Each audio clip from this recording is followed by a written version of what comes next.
What's going on? You didn't make lunch today. My husband suddenly yelled at me over the phone. He sounded upset that I hadn't prepared his lunch and that I wasn't home. I reminded him I had told him to manage by himself while I was out, but he retorted, "Aren't you a housewife? That's your job, right?" He even mentioned how I had been a housewife instead of pursuing my studies.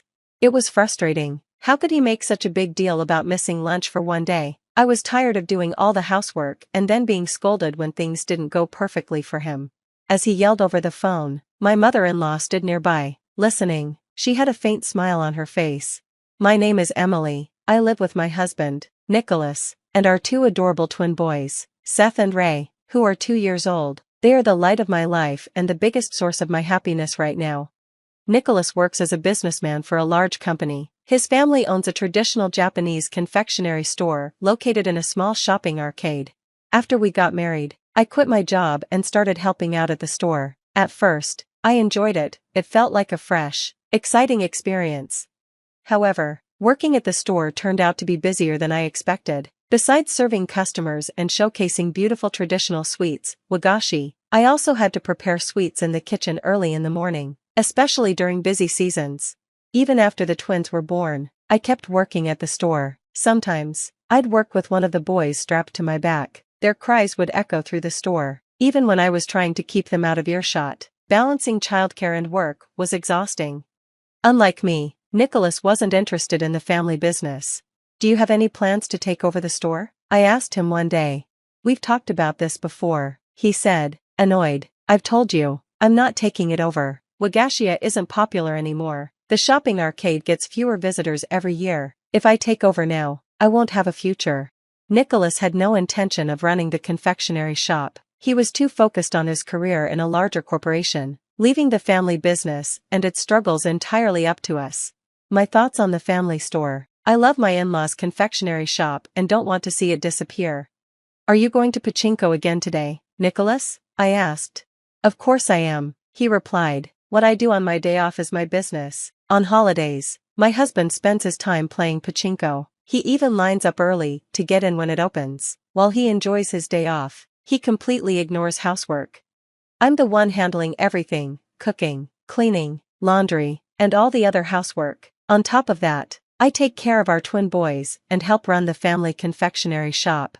Nicholas, on the other hand, takes life at his own pace, leaving me overwhelmed with the growing workload. My in-laws are getting older, which means there's even more to do at the store. Despite this, my mother-in-law has always been incredibly kind and understanding. "Emily, we're so grateful for all the help you give us at the shop," she would say, her voice warm with gratitude. She's a lovely woman and treats me with genuine kindness. Her gentle smile always lifts my spirits. But it's clear that she wishes Nicholas would step up and take an interest in the family business. Whenever we talk about him, she looks sad. "I really need Nicholas's assistance," she once said. Unfortunately, he shows no signs of wanting to take over the confectionery shop, which deeply disappoints her.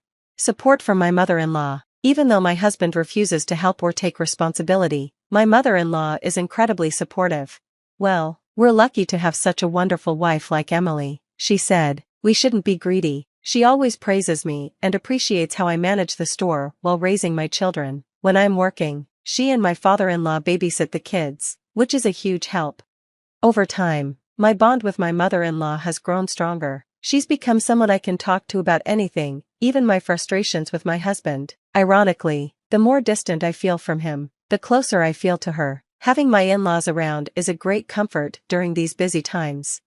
Raising my two boys is so busy that the days blur together. There's hardly any time to think about much else. Now, as the end of the year approaches, the confectionery shop is getting even busier. This is the peak season for gift giving, and we're transitioning to meet the increased demand. After discussing with my in-laws, we decided that I'd stay home this year to focus on preparing wagashi. When I told Nicholas about staying at my parents' place for one night to help during the busy season, he was clearly upset. "What, you're taking the kids and staying at your parents' house?" he asked, annoyed. I explained it was just for one night and assured him there wasn't much to worry about. But as expected, he started complaining. "What about the housework?" he asked. "Nicholas doesn't do any housework, so even one day without me managing everything is a big problem for him." I tried to reassure him. It's only one night. Everything will be fine. If you get hungry, you can prepare something for yourself. There's no need to do laundry for just one day. You'll survive. Still, he grumbled, you're a housewife, aren't you? Isn't this your responsibility? I'll say it again, I'm the breadwinner of this family. I told my husband, who do you think is in charge of feeding our 2 kids? He grumbled in response, and I didn't want to argue anymore, so I said nothing else and took the kids to my in-laws' house without asking my husband for permission.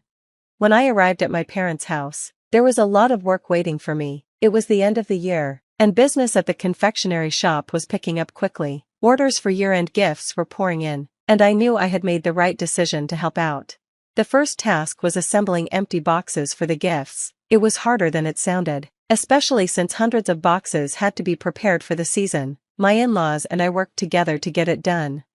By the end of the first day, I was exhausted, but the next morning, I had to get up early to prepare wagashi sweets for the day ahead. I decided to go to bed early so I could start working right when the sun rose. While the kids were still asleep, my in-laws and I worked quietly in the kitchen. Before I knew it, the sun was up, and we decided to take a break for breakfast. The kids were already awake and ready for breakfast, so I quickly made it and served them. As we sat down together, my phone rang. It was my husband. What's going on? You didn't make lunch today? He yelled at me as soon as I picked up. He was upset because there was no lunch prepared, and he seemed to think it was my job to do it even though I was away. I told him to make his own lunch while I was gone, but he didn't like that response. He accused me of avoiding housework, even though he never helps out. It was ridiculous to make such a big deal about not having lunch for just one day. I was shocked by his reaction, and it seemed my in-laws were too because they could hear him yelling through the phone. Finally, he rambled on about whatever he wanted to say before abruptly hanging up the phone. Even though breakfast was just served, the living room at my in-laws' house was unusually quiet for a while. My husband had lost his temper in an unreasonable way, which wasn't surprising. The kids seemed to sense the tension and didn't want to eat. Trying to lighten the mood, my mother-in-law cheerfully said, "Itadakamasu," a phrase said before meals in Japan, and encouraged my sons to eat. Then, she turned to me and said, "Why don't you divorce my son, Emily?" I froze as I reached for my tea. I never expected my mother-in-law to say something like that. My father-in-law quietly ate his breakfast, his face unreadable. I know this might sound harsh, but now that you've heard this, maybe it'll help you see things clearly, my mother-in-law continued with a smile. It seemed like when someone is truly disgusted, they can only laugh. "I feel terrible for you as a mother," she said. "You don't need to be merciful with my son anymore. Let your emotions guide you." It was clear my mother-in-law understood how I felt about my husband. She was on my side, and that was a relief. My father-in-law didn't speak, but he nodded in agreement with my mother-in-law's words. Their support was comforting. Returning home and preparing for a talk, later that evening, I went back home, mentally prepared for what I needed to do. When my husband returned home, he had a tense look on his face, still upset that I hadn't made his lunch. I asked him to sit down because I needed to talk to him. "What do you want to talk about?" he asked, raising an eyebrow. Ignoring his mood, I insisted, "Sit down, I need to speak with you." When my husband sat down, I handed him the divorce papers. "I'm going to divorce you," I said, the words coming out before I could stop them. His grumpy expression quickly turned to one of shock. "Why are you suddenly talking about divorce? Are you kidding? The kids are still so young," he said, panicking. He didn't understand why I wanted a divorce and tried to avoid the conversation by claiming it wasn't valid, but I wasn't going to let him avoid this. I pulled out some photos from an envelope on the table. One photo showed my husband walking hand in hand with a woman. "Didn't you say you go to pachinko on your days off? What is this? You seem to be having a good time," I said, showing him the photo. His face went pale when he saw it. I pressed him to explain. "No, this is, well," he started, trying to come up with an excuse. He claimed she was just an acquaintance, but when I mentioned that she worked at his company, he froze. She was a junior employee, and he'd been having an affair with her. For a while, I had suspected something was wrong, so I'd talked to my mother-in-law about it. She suggested I hire a detective. When I did, the results shocked me. The investigator showed me more photos of my husband entering a pachinko parlor with the woman and then going to her room. "I have more photos," I said. "You two are very close, so the investigator was able to take many pictures. Would you like to see more?" Finally, faced with the undeniable evidence, My husband admitted to everything. Yes, I've been seeing her. I'm sorry, Emily, he said. I was just playing with fire. I'm sorry for the kids. I'll leave her right now, so please don't divorce me. His apology was desperate, but I had made up my mind. I'm dead set on getting a divorce. I'm not joking, I told him firmly. There was no way I could forgive him. Standing up for myself, I've been helping at your parents' house while babysitting, and I've been taking care of things you didn't want me to, I told my husband. I've told your parents everything, and they're on my side, not yours. They've said they'll help me in any way they can. We worked together, so there was plenty of time to talk, and they were both furious at him. I also told them that we were getting a divorce. When I told him, my husband completely lost his cool. He broke down in tears. Please, I would never do something like this, he begged. He was so overwhelmed by my decision that all he could do was mutter that he didn't want a divorce. I can't be with you anymore, I said. I will make sure you pay alimony and child support. He begged for forgiveness, getting on his knees, but I refused to listen. As a result, we divorced. I insisted on alimony payments from both him and the woman he had the affair with. He also had to pay child support for our children. After the divorce, my husband chose to resign from his job, and the woman lost her position too after the company found out about their affair. My in-laws were furious and told my husband he would be cut off from the family and barred from the family home.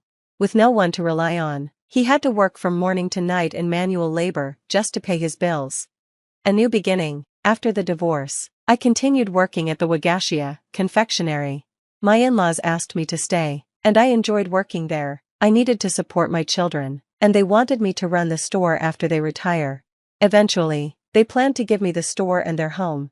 Naturally, I intended to take over, and in the future, I will be the owner of the confectionery. I will continue working hard at my job while raising my children, looking ahead to the future. The lavender and baby powder hit me like a slap as I arrange pristine gift bags in Eleanor's nursery. Each perfectly coordinated decoration mocks me. I spent weeks getting every detail right for her shower, while she spent months getting every detail wrong in our friendship. I shouldn't have come early to help set up. But old habits die hard, even when you discover your best friend has been systematically destroying your life. Sienna, darling, the fruit platter goes by the window. Eleanor's voice drips honey-sweet poison as she waddles in, hand resting on her bump. The lighting is better there for photos. I smile and nod, like I have for 15 years of friendship. Like I did last week when I overheard her telling Reese that I'm sweet but simple. Like I did yesterday when I found the emails. Of course, I say, lifting the platter. Wouldn't want your perfect day spoiled by poorly lit strawberries. She doesn't catch my tone. She never does. Eleanor lives in a world where she's the star and the rest of us are merely supporting characters, expected to worship her glow. The doorbell chimes and guests start arriving, a parade of designer sundresses and perfectly highlighted hair. I play my role, the devoted best friend, passing out champagne flutes of sparkling cider, laughing at all the right moments. Speech time. Reese announces after the gifts are opened. My stomach clenches. I know it's coming. Eleanor stands, radiant in her blush pink maternity dress. Before we continue celebrating this precious life, I have to share some amazing news about our dear Sienna. The room turns to me. Dozens of mascara-rimmed eyes, all knowing what I only learned yesterday. My cheeks burn, but I keep my expression neutral, waiting. She's finally found love. After years of... Eleanor pauses delicately. Struggling in that department, she's dating the most wonderful man. Everyone, raise your glasses to Sienna and Xander. The room erupts in cheers and congratulations. No one notices how my hands shake as I lift my glass. No one except Reese, who watches me with a hint of guilt in her eyes. They don't know that Xander was Eleanor's ex. They don't know she dated him for 3 years before declaring him too ambitious and dumping him last summer. They definitely don't know that she's been trying to sabotage our relationship since we started dating 2 months ago. But I know. I know because I found the emails where she told him I was emotionally unstable and desperate for marriage. Where she warned him I had a history of stalking ex-boyfriends. A complete lie. Where she suggested he was just my rebound and she'd take him back when she was ready to prioritize love again. Tell us how you met, someone calls out. Eleanor's smile widens. Oh, it was the sweetest thing, she gushes before I can speak. I actually introduced them. Xander and I have stayed such good friends, and I just knew he and Sienna would be perfect together. She needed someone stable, you know? The room awes appreciatively. I grip my glass harder, imagining it shattering. Imagining Eleanor's perfectly curated world shattering just like it. Actually, I hear myself say, standing up. The words rise like bile in my throat. That's not quite how it happened. Eleanor's smile freezes. A current of tension ripples through the room. Sienna, she says softly, warning in her voice. Don't spoil the mood. I wouldn't dream of it, I reply, matching her tone. I just think since we're celebrating truth and new beginnings, we should be honest about how things really happened. Reese steps forward, hand outstretched. Maybe we should cut the cake. No. My voice is stronger now. I think everyone would love to hear about how you really introduced us. About all the warnings you sent him. About how you've been trying to break us up because you can't stand seeing him happy with someone else. The room goes silent. Eleanor's face drains of color, then flushes red. You're making a scene, she hisses. This is my baby shower. Yes, it is. I set down my glass carefully. And I wouldn't want to ruin your perfect day with the truth. That would be as tasteless as, say, using someone's baby shower to humiliate them. I turn to leave, but pause at the door. Oh, and Eleanor, check your email. I forwarded everything to the entire guest list about 10 minutes ago. Consider it my baby shower gift, a lesson in consequences. As I walk out, phones start chiming throughout the room. Eleanor's scream of rage follows me down the hallway, and for the first time in 15 years, I feel truly, intoxicatingly free. Rain pelts my apartment windows, matching the storm in my chest. My phone hasn't stopped buzzing since I left the shower. Mostly shocked messages from guests, a few angry ones from Eleanor's inner circle. I've blocked them all except Xander. His latest text glows on my screen. We need to talk, coming over. Part of me wants to tell him not to bother. The other part needs to see his face, to know if I've destroyed everything by exposing Eleanor's lies. My hands shake as I make coffee, the familiar ritual doing nothing to calm my nerves. 3 sharp knocks. I open the door to find him soaked from the rain, his dark hair plastered to his forehead. His expression is unreadable. You could have warned me, he says, stepping inside. Would you have approved? No. He runs a hand through his wet hair. But I would have been prepared for the 30 voicemails from Eleanor claiming I put you up to this. My stomach drops. What did you tell her? Nothing yet. He moves to the kitchen, grabbing the mug I've already prepared for him. 2 sugars, splash of cream. Exactly how Eleanor used to make it for him. The thought makes me nauseous. She's lying about everything, I say. About us, about me. I know. His voice is gentle. I've known for weeks. Eleanor sent me those emails right after we started dating. I just didn't tell you because... He hesitates. Because what? Because I was afraid you'd run. That knowing how much she was trying to sabotage us would make you question everything. Make you wonder if I was just using you to get back at her. The truth hits like a physical blow. Are you? Sienna. He sets down his mug and crosses to me. I fell for you because you're nothing like her. You're real, genuine. When you laugh, it's because something's actually funny, not because you're calculating how it makes you look. My phone buzzes again. Eleanor's name flashes on the screen, along with a preview of her message. You've ruined everything. I hope you're I silence it, but not before Xander sees. His jaw tightens. She's always been like this, he says quietly. Even when we were together. Anyone who threatened her spotlight became a target. I watched her destroy friendships, careers, relationships, all while maintaining that perfect, caring image. Why did you stay with her so long? Same reason you stayed friends with her. She makes you feel special when she chooses you, until she doesn't. A knock at the door makes us both jump. Through the peephole, I see Reese, her makeup smeared from crying. Don't. Xander warns, but I open the door anyway. Reese bursts in, words tumbling out. Eleanor's being admitted to the hospital. She started having contractions after you left. The doctors say it's probably just stress, but... She breaks off, glaring at me. Are you happy now? Was revenge worth risking my sister's baby? Guilt crashes over me. I never meant... Save it. Reese's voice cracks. You know what the worst part is? She trusted you. Even after everything with Xander, she still defended you to everyone. Said you were family. Family? I laugh bitterly. Family doesn't try to destroy someone's chance at happiness. Family doesn't spread lies about mental illness and stalking. Family doesn't... She was protecting you, Reese shouts. God, you're so blind. She knew Xander would break your heart like he broke hers. She was trying to save you from making her mistakes. Xander steps forward. That's not what happened, and you know it. Really? Reese's eyes narrow. So you didn't tell Eleanor you loved her last month? Didn't say you made a mistake leaving? The world stops.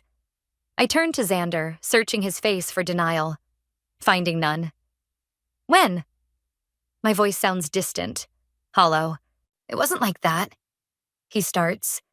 She called me late one night, crying about the pregnancy, saying she missed us. When? He closes his eyes. The night before our first date. The pieces click into place. Eleanor's sudden interest in my love life, her careful orchestration of our chance meeting, her desperate attempts to break us up. She wasn't just being controlling. She was trying to stop history from repeating itself. Get out, I whisper. Both of you. Sienna, please, get out. They leave. The door clicks shut. Rain continues hammering against the windows as I sink to the floor, wondering if I've become exactly what Eleanor always said I was. Unstable, desperate, alone. My phone buzzes one final time. A message from Freya. Whatever you're thinking right now, don't. Come over. I'll open wine. We'll figure this out. I stare at the message for a long moment, then grab my keys. I've lost my best friend and possibly my boyfriend today. I'm not losing anyone else to Eleanor's games. Freya's apartment smells like red wine and sympathy. She's already poured 2 glasses and arranged a fortress of throw pillows on her couch, our usual crisis setup since college. Start from the beginning, she says, handing me a glass. The real beginning. I take a long sip. I thought the beginning was finding those emails. But now, I trail off, remembering Xander's confession. Maybe I'm just as manipulative as Eleanor. Maybe I'm exactly what she thinks I am. Stop. Freya's voice is sharp. That's Eleanor in your head. Tell me what you want right now without thinking about what anyone else wants. I want... The words stick in my throat. I want to stop feeling like a supporting character in my own life. My phone buzzes. Another message from Xander. Please let me explain. Meet me for coffee? Freya reads it over my shoulder. Are you going? I don't know. I curl deeper into the pillows. Part of me wants to hear his explanation. Part of me is afraid I'll believe whatever he tells me. Then don't go alone. She tops off my wine. I'll come with you.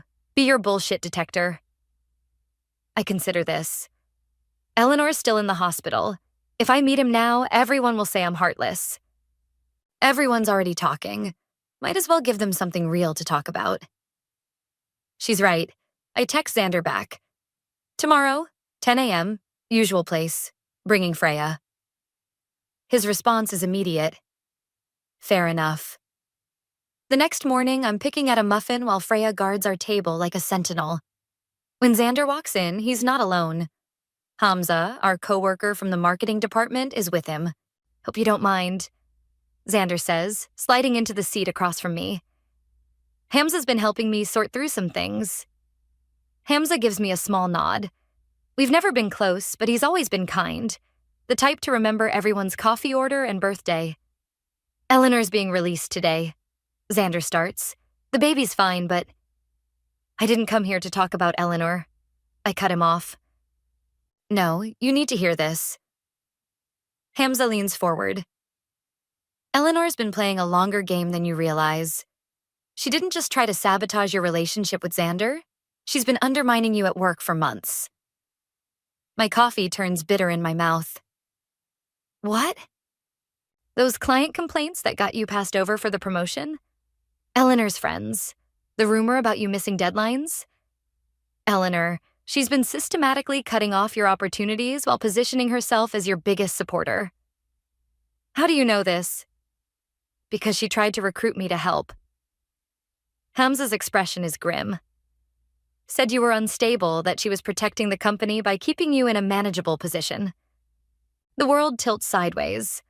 All those missed opportunities, the subtle hints from management about reliability issues, the way Eleanor always seemed to know about my career setbacks before I did.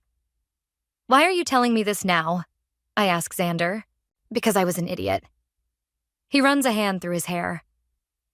That night Eleanor called me. She was laying groundwork. She knew I was interested in you, knew we'd been flirting at office events. She played me, got me to admit I still had feelings for her, then used it to make me look untrustworthy when we started dating. And you fell for it? Freya says coldly. I did. But not anymore. He pulls out his phone, shows me texts from Eleanor, dozens of them, alternating between threats and pleas. She's been trying to convince me you're having a breakdown, that we need to help you by getting you transferred to the satellite office. My hands shake as I read the messages. Each one is perfectly crafted to sound concerned while painting me as increasingly unstable. I have a meeting with HR tomorrow. Hamza says quietly, I'm reporting everything, but they'll need your statement too. The magnitude of what he's offering hits me. Going against Eleanor means risking his own position, his reputation. Why would you help me? Because 2 years ago, Eleanor did the same thing to my sister. By the time we realized what was happening, it was too late. She'd already changed departments, lost confidence. She still hasn't fully recovered. Freya squeezes my hand under the table. What are you thinking? I'm thinking about every time Eleanor helped me by suggesting I wasn't ready for advancement. Every time she introduced me as her sweet but simple friend. Every opportunity that mysteriously evaporated. I'm thinking, I say slowly, that Eleanor is not the only one who knows how to play the long game. Sienna. Freya's voice holds a warning. No. I sit straighter. She wants to paint me as unstable? Fine. Let's show everyone exactly who's been manipulating whom. Xander and Hamza exchange glances. What's your plan? First, we gather evidence. Then, I smile, feeling something shift inside me. Then we give Eleanor exactly what she wants. A very public breakdown. Just not the one she's expecting. The HR office feels too small, too warm. I smooth my skirt for the 10th time while Sarah from HR reviews the evidence we've gathered. Emails, texts, timestamps of coincidental client complaints. My hands are steady, but my heart hammers against my ribs. This is comprehensive, Sarah says finally. But you understand making these allegations against Eleanor, especially while she's on medical leave after a pregnancy complication. I understand perfectly. My voice comes out calmer than I feel. I also understand that workplace harassment doesn't become acceptable just because the perpetrator is pregnant. Sarah nods slowly, shuffling papers. Ms. Shelton has an exemplary record with us. These claims seem out of character. Of course they do. Eleanor's spent years crafting her image, building a fortress of plausible deniability. I'm about to respond when there's a knock at the door. Hamza enters, carrying a folder. Sorry to interrupt, but I have something relevant to this discussion. He spreads out printed screenshots, conversations between Eleanor and various team members, each one subtly undermining me while maintaining her supportive facade. The timestamps span months. Sarah's expression shifts as she reads. This pattern of behavior goes beyond normal office politics, Hamza finishes, and I'm willing to testify about her attempted recruitment of me into these activities. After the meeting, Hamza walks me to my desk. You okay? I don't know. I sink into my chair. Part of me feels like I'm overreacting. Like maybe I'm seeing conspiracy where there's just life. That's exactly what she wants you to think. He perches on the edge of my desk. It's how she operates. Death by 1,000 cuts, each one small enough to doubt. My phone buzzes. A text from Sage, another colleague. Eleanor's back. Lunchroom. Crying about how worried she is about you. Of course she is. My fingers tighten around the phone. Don't, Hamza warns. That's what she wants. A confrontation she can spin. He's right, but knowing doesn't make it easier.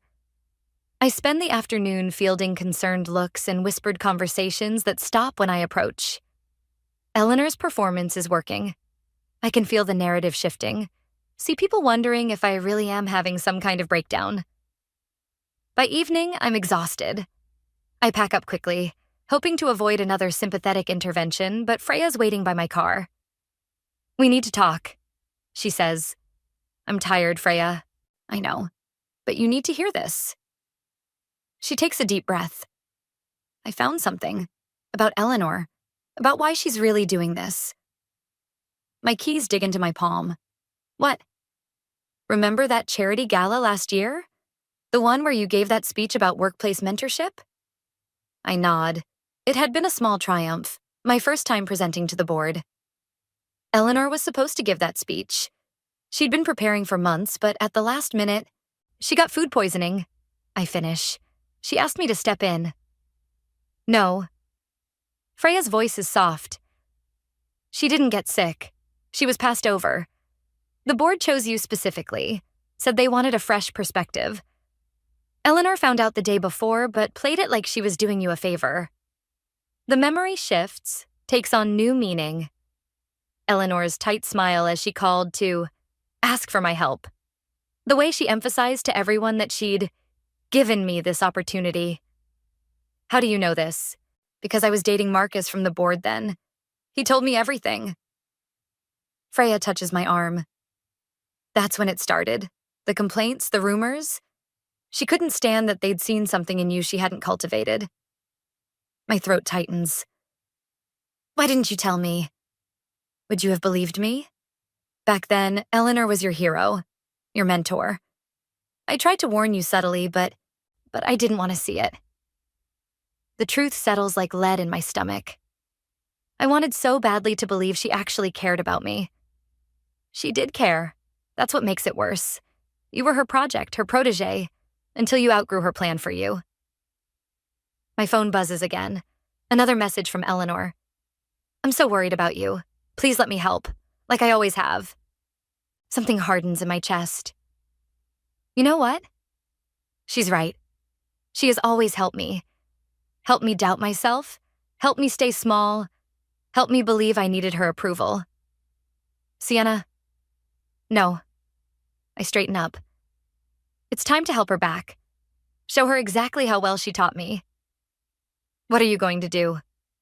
I smile, thinking of Eleanor's perfectly orchestrated concern, her carefully curated image. I'm going to give her exactly what she wants, a chance to be the hero. One last time. The plan crystallizes in my mind, beautiful in its simplicity. Eleanor wants to save me? Fine. Let's see how she handles it when her rescue attempt becomes her reckoning. The office kitchen feels like a stage, and I'm about to give the performance of my life. My hands tremble slightly as I pour coffee, letting a few drops splash onto my sleeve. Eleanor watches from her carefully chosen position by the door, close enough to intervene, far enough to maintain plausible deniability. Right on cue, Reese appears. Sienna, can we talk? I drop the mug. It shatters, coffee and ceramic spreading across the floor. I can't do this right now. Hey, it's okay. Reese steps closer, phone angled just right to capture my breakdown. Eleanor taught her well. We're all worried about you. Worried? I laugh, the sound sharp and brittle. Like you were worried when you helped Eleanor spread rumors about me stalking ex-boyfriends? Or when you backed her lies about my work performance? Reese pales. That's not... We were trying to protect you. Protect me? My voice rises. Other employees pause in the hallway, drawn by the commotion. Perfect. By destroying my reputation? By sabotaging my career? Sienna. Eleanor glides forward, concern radiating from every perfect pore. You're not well. Let us help you. Like you helped your last protege? The words hit their mark. Eleanor freezes. Oh yes, Hamza told me about his sister. Did you help her too? Guide her career right into the ground? That was different, Eleanor says softly. She was unstable. Like me? I step closer. Tell me, how many other women have you helped? How many careers have you shaped through careful manipulation and concerned whispers? The growing audience shifts uncomfortably. Eleanor's mask slips for just a second, showing something ugly beneath. You're proving my point, she says, voice honeyed with false sympathy. This paranoid behavior, these accusations, this isn't you, sweetie. Actually, it is me. Finally. I pull out my phone, start playing a recording. Eleanor's voice fills the kitchen. Just keep pushing the unstable angle. Once she breaks down publicly, we can push for a transfer. It's for her own good. The color drains from Eleanor's face. Where did you get that? From Xander. He's been recording your calls for weeks. Turns out he learned something from dating you after all. Always keep receipts. Reese steps between us. Stop this. Eleanor's pregnant. She doesn't need... Doesn't need what? Consequences?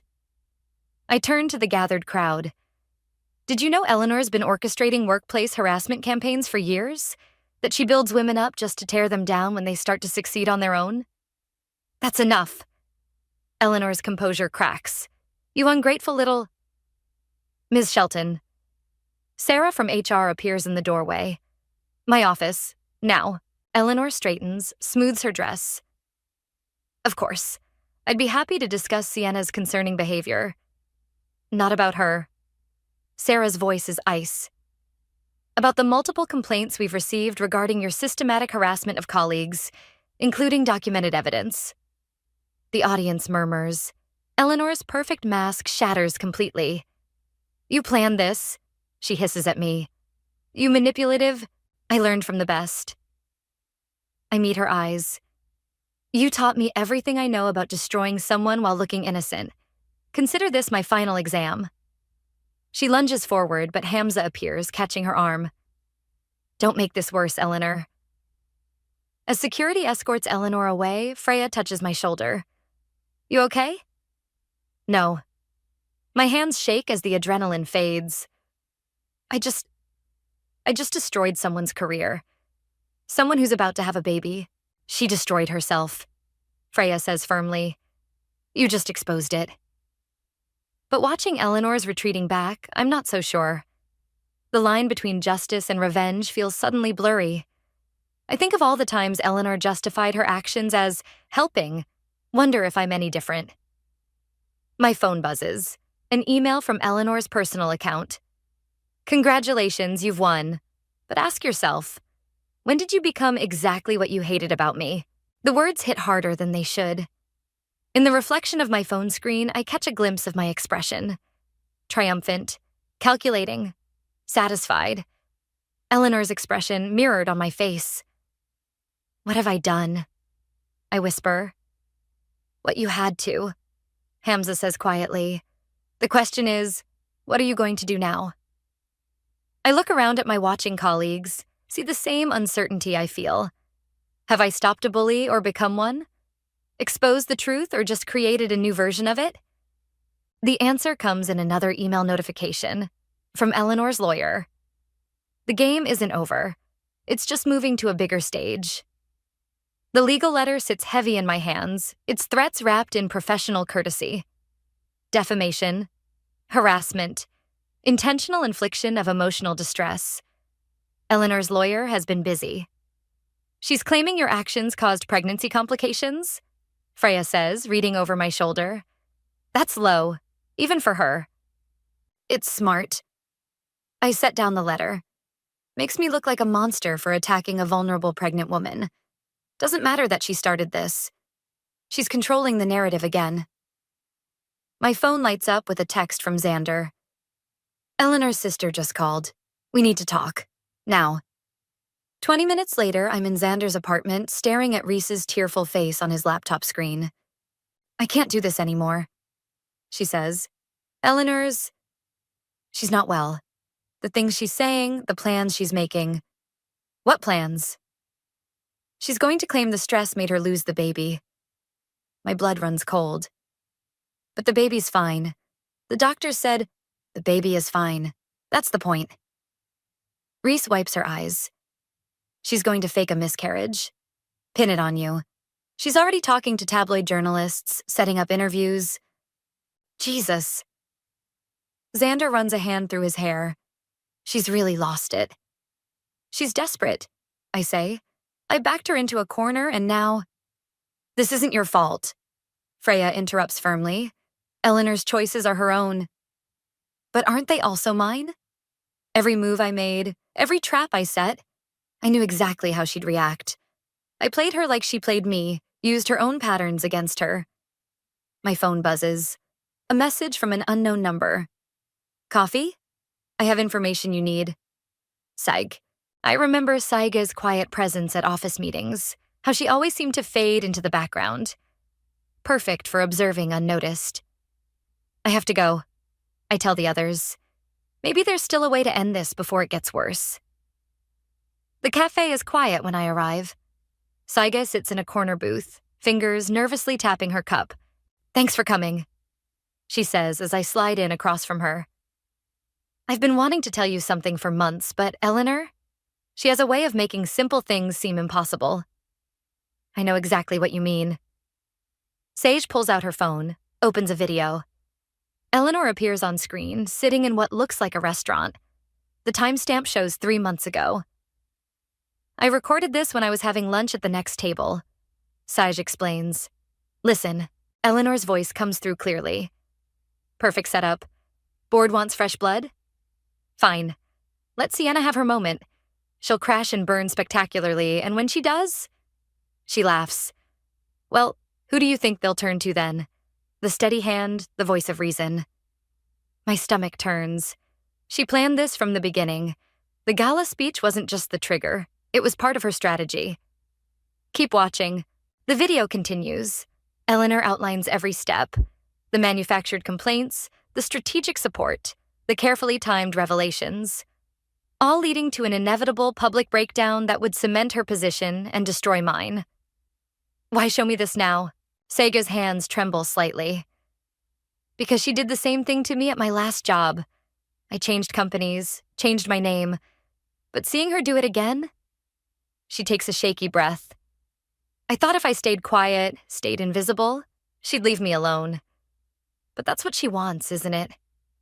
For all of us to stay small? My phone buzzes again.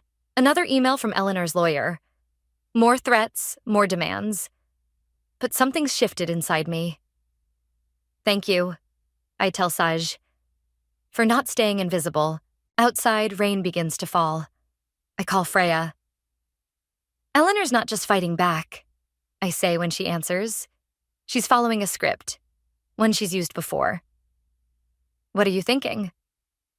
I'm thinking it's time to go off script. I watch raindrops race down the cafe window. She expects me to fight the legal threats, to defend myself publicly, to play the game her way. And instead, I'm going to tell the truth. All of it, including my part in it. My voice steadies. No more strategic moves, no more perfect timing, just the whole messy reality. Sienna. Freya hesitates.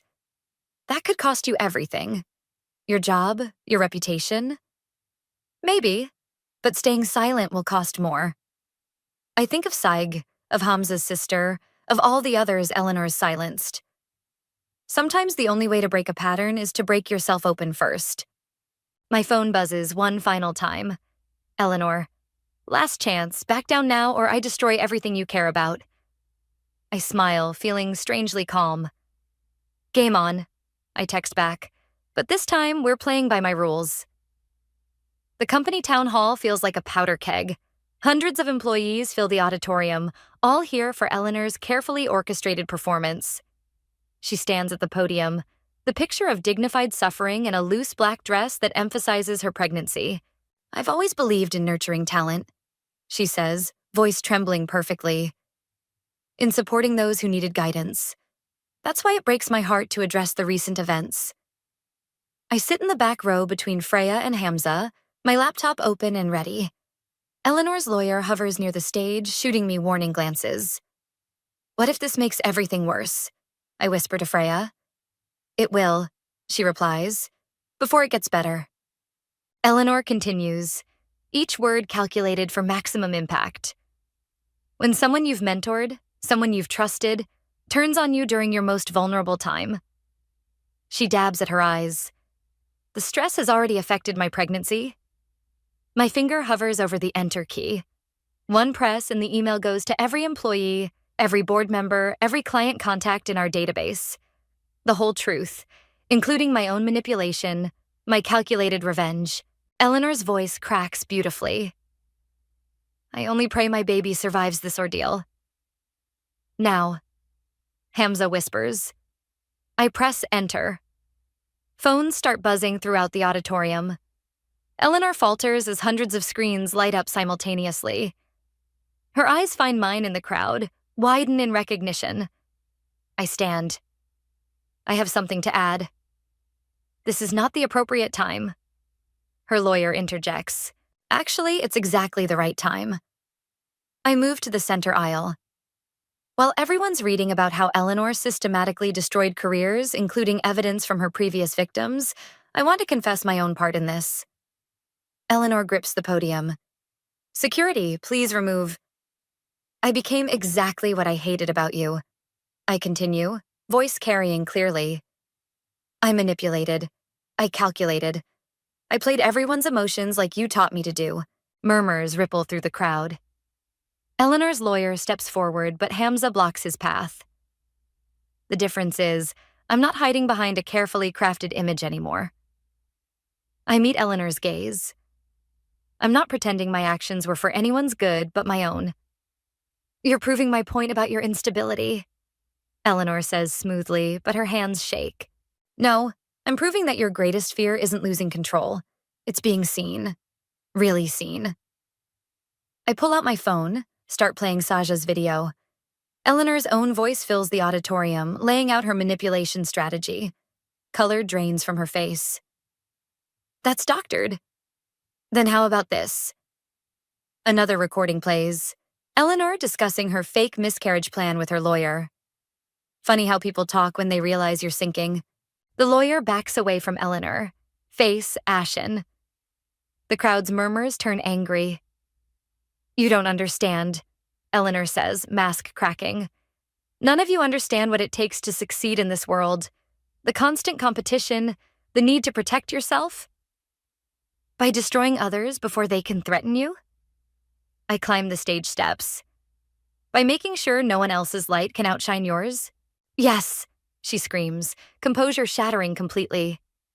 "Because the moment you show weakness, the moment you let someone else rise, they take everything." Silence falls. Eleanor's hands clutch her stomach, real panic replacing performative vulnerability. "I could have been your ally," I say quietly. "We all could have been, but you chose to make us enemies instead." "Get out," she whispers. "No." I face the crowd. I'm done hiding, done playing games. I helped create this toxic environment by participating in it. By letting fear of Eleanor's retaliation silence me. That ends today. Security appears, but they move toward Eleanor, not me. The board chairman stands in the front row, face grave. "Ms. Shelton, please come with us." Eleanor straightens, dignity reassembling like armor. "This isn't over." Actually, it is. I feel strangely light. Because I'm not playing anymore.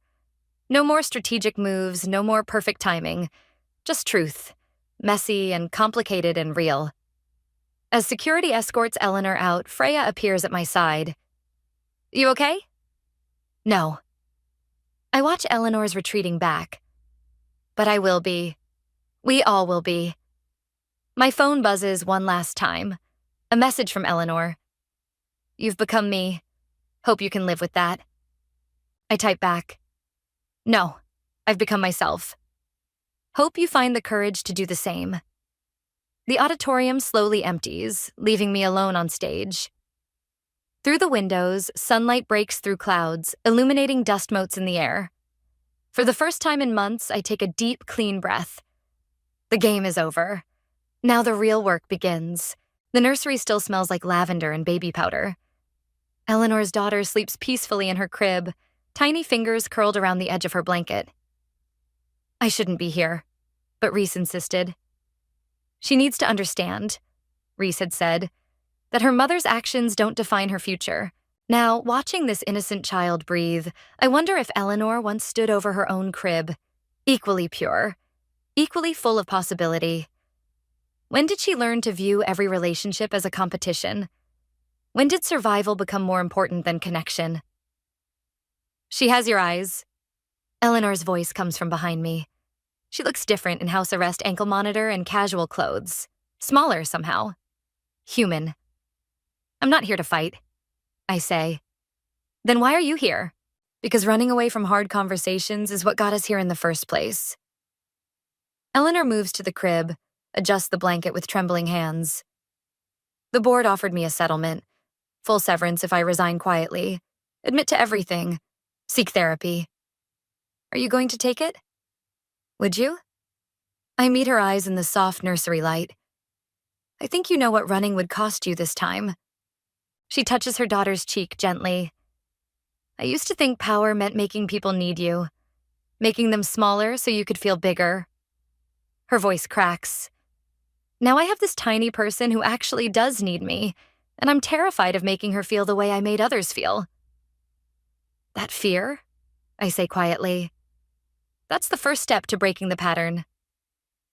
Why are you really here, Sienna? To gloat? To forgive me? To make sure I'm suffering enough? I'm here because I need to know if it was all manipulation. Every moment of friendship, every laugh, every confidence shared, was any of it real? Eleanor's shoulders sag. All of it was real. That's what made it so effective. She turns to face me. I loved you like a sister. And I destroyed you like one too. The truth hits harder than any lie could have. You taught me everything you knew, including how to destroy you back. I did. A ghost of her old smile appears. You were always my best student. And my worst mistake was trying to graduate. The words come out bitter. No. Eleanor's voice strengthens. Your mistake was believing you needed my approval to succeed. My mistake was believing I needed to crush others to keep my own power. The baby stirs, makes a soft sound. We both freeze, watching her settle back to sleep. I got a job offer, I say finally. Running the creative department at a startup. Clean slate, fresh start. You'd be good at that. I know. The confidence in my voice surprises us both. I don't need you to tell me anymore. Eleanor nods slowly. I saved all your work, you know. Every project, every presentation, even after everything. I have a whole folder labeled Sienna's Growth. She laughs softly. Ironic, isn't it? I documented your rise while trying to orchestrate your fall. Send it to me, I say. Not because I need it, but because letting go of it might help you grow too. She studies me for a long moment. You really have become stronger than me. Not stronger, just more honest, with myself and others. I move toward the door, then pause. The therapy they recommended? Take it. Not for the board, not for your career, but for her. I nod toward the crib. Break the pattern before she learns it. Sienna? Eleanor calls as I reach the doorway. That startup? They're lucky to have you. I know. I say again, and this time it feels like freedom. Outside, Freya waits in her car. You okay? No. I buckle my seatbelt. But I'm done pretending to be. Where to? I think of Eleanor in that quiet nursery, of patterns waiting to be broken, of power that comes from lifting others instead of crushing them. Forward, I say. Just forward. As we drive away, my phone buzzes. A message from Eleanor. Growth? Sienna? Zip attached. I delete it without opening it. Some lessons are better learned firsthand. Some strength better found than given. The setting sun paints the sky in shades of possibility, and for the first time in forever, I'm ready to write my own story. Messy, authentic, and entirely mine. The knife hovers over my daughter's 18th birthday cake, catching the light like a warning I should have heeded. My hand trembles slightly as 30 pairs of eyes watch, waiting for that perfect mother moment, the ceremonial first slice that would look just right on Instagram. "Mom, wait." Tabitha's voice cuts through the party chatter. Something in her tone makes my skin prickle. I force my camera-ready smile to stay fixed. The one I've perfected over 20 years of marriage to Dalton. He stands behind me, his hand possessive on my waist, and I catch a whiff of unfamiliar perfume that definitely isn't mine. "I have an announcement," Tabitha continues, her voice stronger now. The party guests lean in, expecting some cute teenage declaration about college plans or a boyfriend, but I know my daughter's face, every micro-expression, every subtle tell. This is something else entirely. "Before we cut this cake, I want to thank everyone for coming, especially—" She pauses, her eyes finding someone in the crowd. "Especially my real family, who found me after all these years." The knife slips from my grip, clattering against the ceramic cake plate. The sound echoes through our suddenly silent living room. "What are you talking about, sweetie?" I manage to ask, but my voice sounds distant, like I'm underwater. Dalton's hand tightens on my waist. Not supportive, restraining. "I found my biological parents," Tabitha announces, "and they're here tonight." The room spins. Adoption? But that's impossible. I carried her. I have the stretch marks, the C-section scar, the memories of 27 hours of labor. I remember the weight of her in my arms, that first cry, the way she smelled. "Honey, there must be some mistake," I say, reaching for her hand across the cake table. She pulls back like my touch might burn her. "No mistake, Sadie." Dalton's voice comes from behind me, cool and controlled. Maybe we should continue this discussion privately, but Tabitha isn't finished. "They told me everything, about the fertility clinic, about what you did." Her eyes lock onto mine, filled with an accusation I don't understand. "About who you really are." The party dissolves into whispers. I see Cameron, my closest friend, push through the crowd toward me, concern etched on her face. But before she reaches us, a couple I don't recognize steps forward. The woman has Tabitha's eyes. The man has her smile. The real one, not the camera-ready version she learned from me. "I think," Dalton says smoothly, "it's time we wrapped up this lovely party." His fingers dig into my side, steering me toward the kitchen. "Sadie, darling, why don't you start getting the coffee ready?" I've spent years translating Dalton's suggestions into commands, but something snaps inside me. Maybe it's the perfume still lingering in the air, or the stranger's smile on my daughter's face, or the way his fingers are leaving bruises on my skin. No. I plant my feet. I want answers. Now. "Now isn't the time for one of your scenes," he hisses in my ear. "When is the time, Dalton, when you finish destroying everything I thought I knew?" The words escape before I can stop them. The whispers around us cease. In 18 years of marriage, I've never challenged him publicly. His mask slips for just a second, and I glimpse something cold and alien beneath it. Then he smiles, all charm and concern. "Sweetheart, you're upset. Let's get you somewhere quiet." But I'm not moving. I'm watching Tabitha embrace these strangers. Her real family, she called them. I'm watching my perfectly curated life crumble like the birthday cake I spent hours decorating. I remember every moment, I say, my voice rising. Every single moment of her birth. How is this possible? Memory is a funny thing, Dalton says quietly, especially when you've had help constructing it. The room tilts again, but this time it's not shock. It's rage. Pure, clarifying rage that burns through the fog of confusion. I turn to face him fully, shrugging off his grip. What did you do? He meets my eyes, and for the first time in our marriage, he doesn't try to soften the truth. What I had to do. What you made necessary. Behind him, I see Tabitha slip a folded paper into her pocket. She catches my eye, and in that moment, I realize she knows something I don't.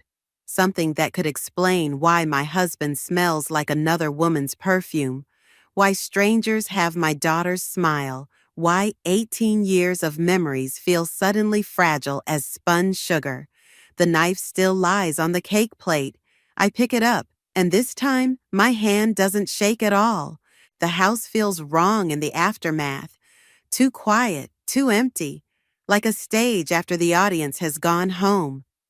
I sit at my kitchen island, staring at the half-eaten birthday cake, its carefully piped roses now collapsed and smeared. My phone buzzes for the 20th time. Cameron again. I let it ring. 3 hours since the party imploded. 2 hours since Tabitha left with those strangers. 1 hour since Dalton stormed out after I threw his clothes onto the front lawn. Now it's just me and the ruins of a life I thought I understood. I pick up the knife, still sticky with frosting, and study my reflection in its surface. The woman looking back seems familiar and foreign at once, like a photograph that's been subtly altered. My phone buzzes again. This time it's a text, not from Cameron but from an unknown number. Check his office, third drawer down, behind the false back. You deserve to know. I read it 3 times, my heart pounding harder with each pass. The message disappears before my eyes. One of those vanishing texts Tabitha's always using. Dalton's office has always been off limits. Sacred space, he called it. Now I understand it was just another wall he built to keep me contained. The door isn't locked. He never thought he'd need to lock it against me. Inside, everything is meticulously organized, just like the life he constructed for us. Family photos line the walls. Tabitha's first steps, our wedding day, beach vacations where we all smiled on cue. I wonder how many of these moments were real. The third drawer sticks slightly when I pull it. Inside, everything is exactly where it should be. File folders labeled with his precise handwriting, spare phone chargers, extra business cards. But when I run my fingers along the back, I feel it, a slight gap where the wood doesn't quite meet. My hands shake as I pry the false back loose.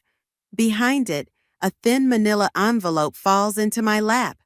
What are you doing in here? I jump at Dalton's voice.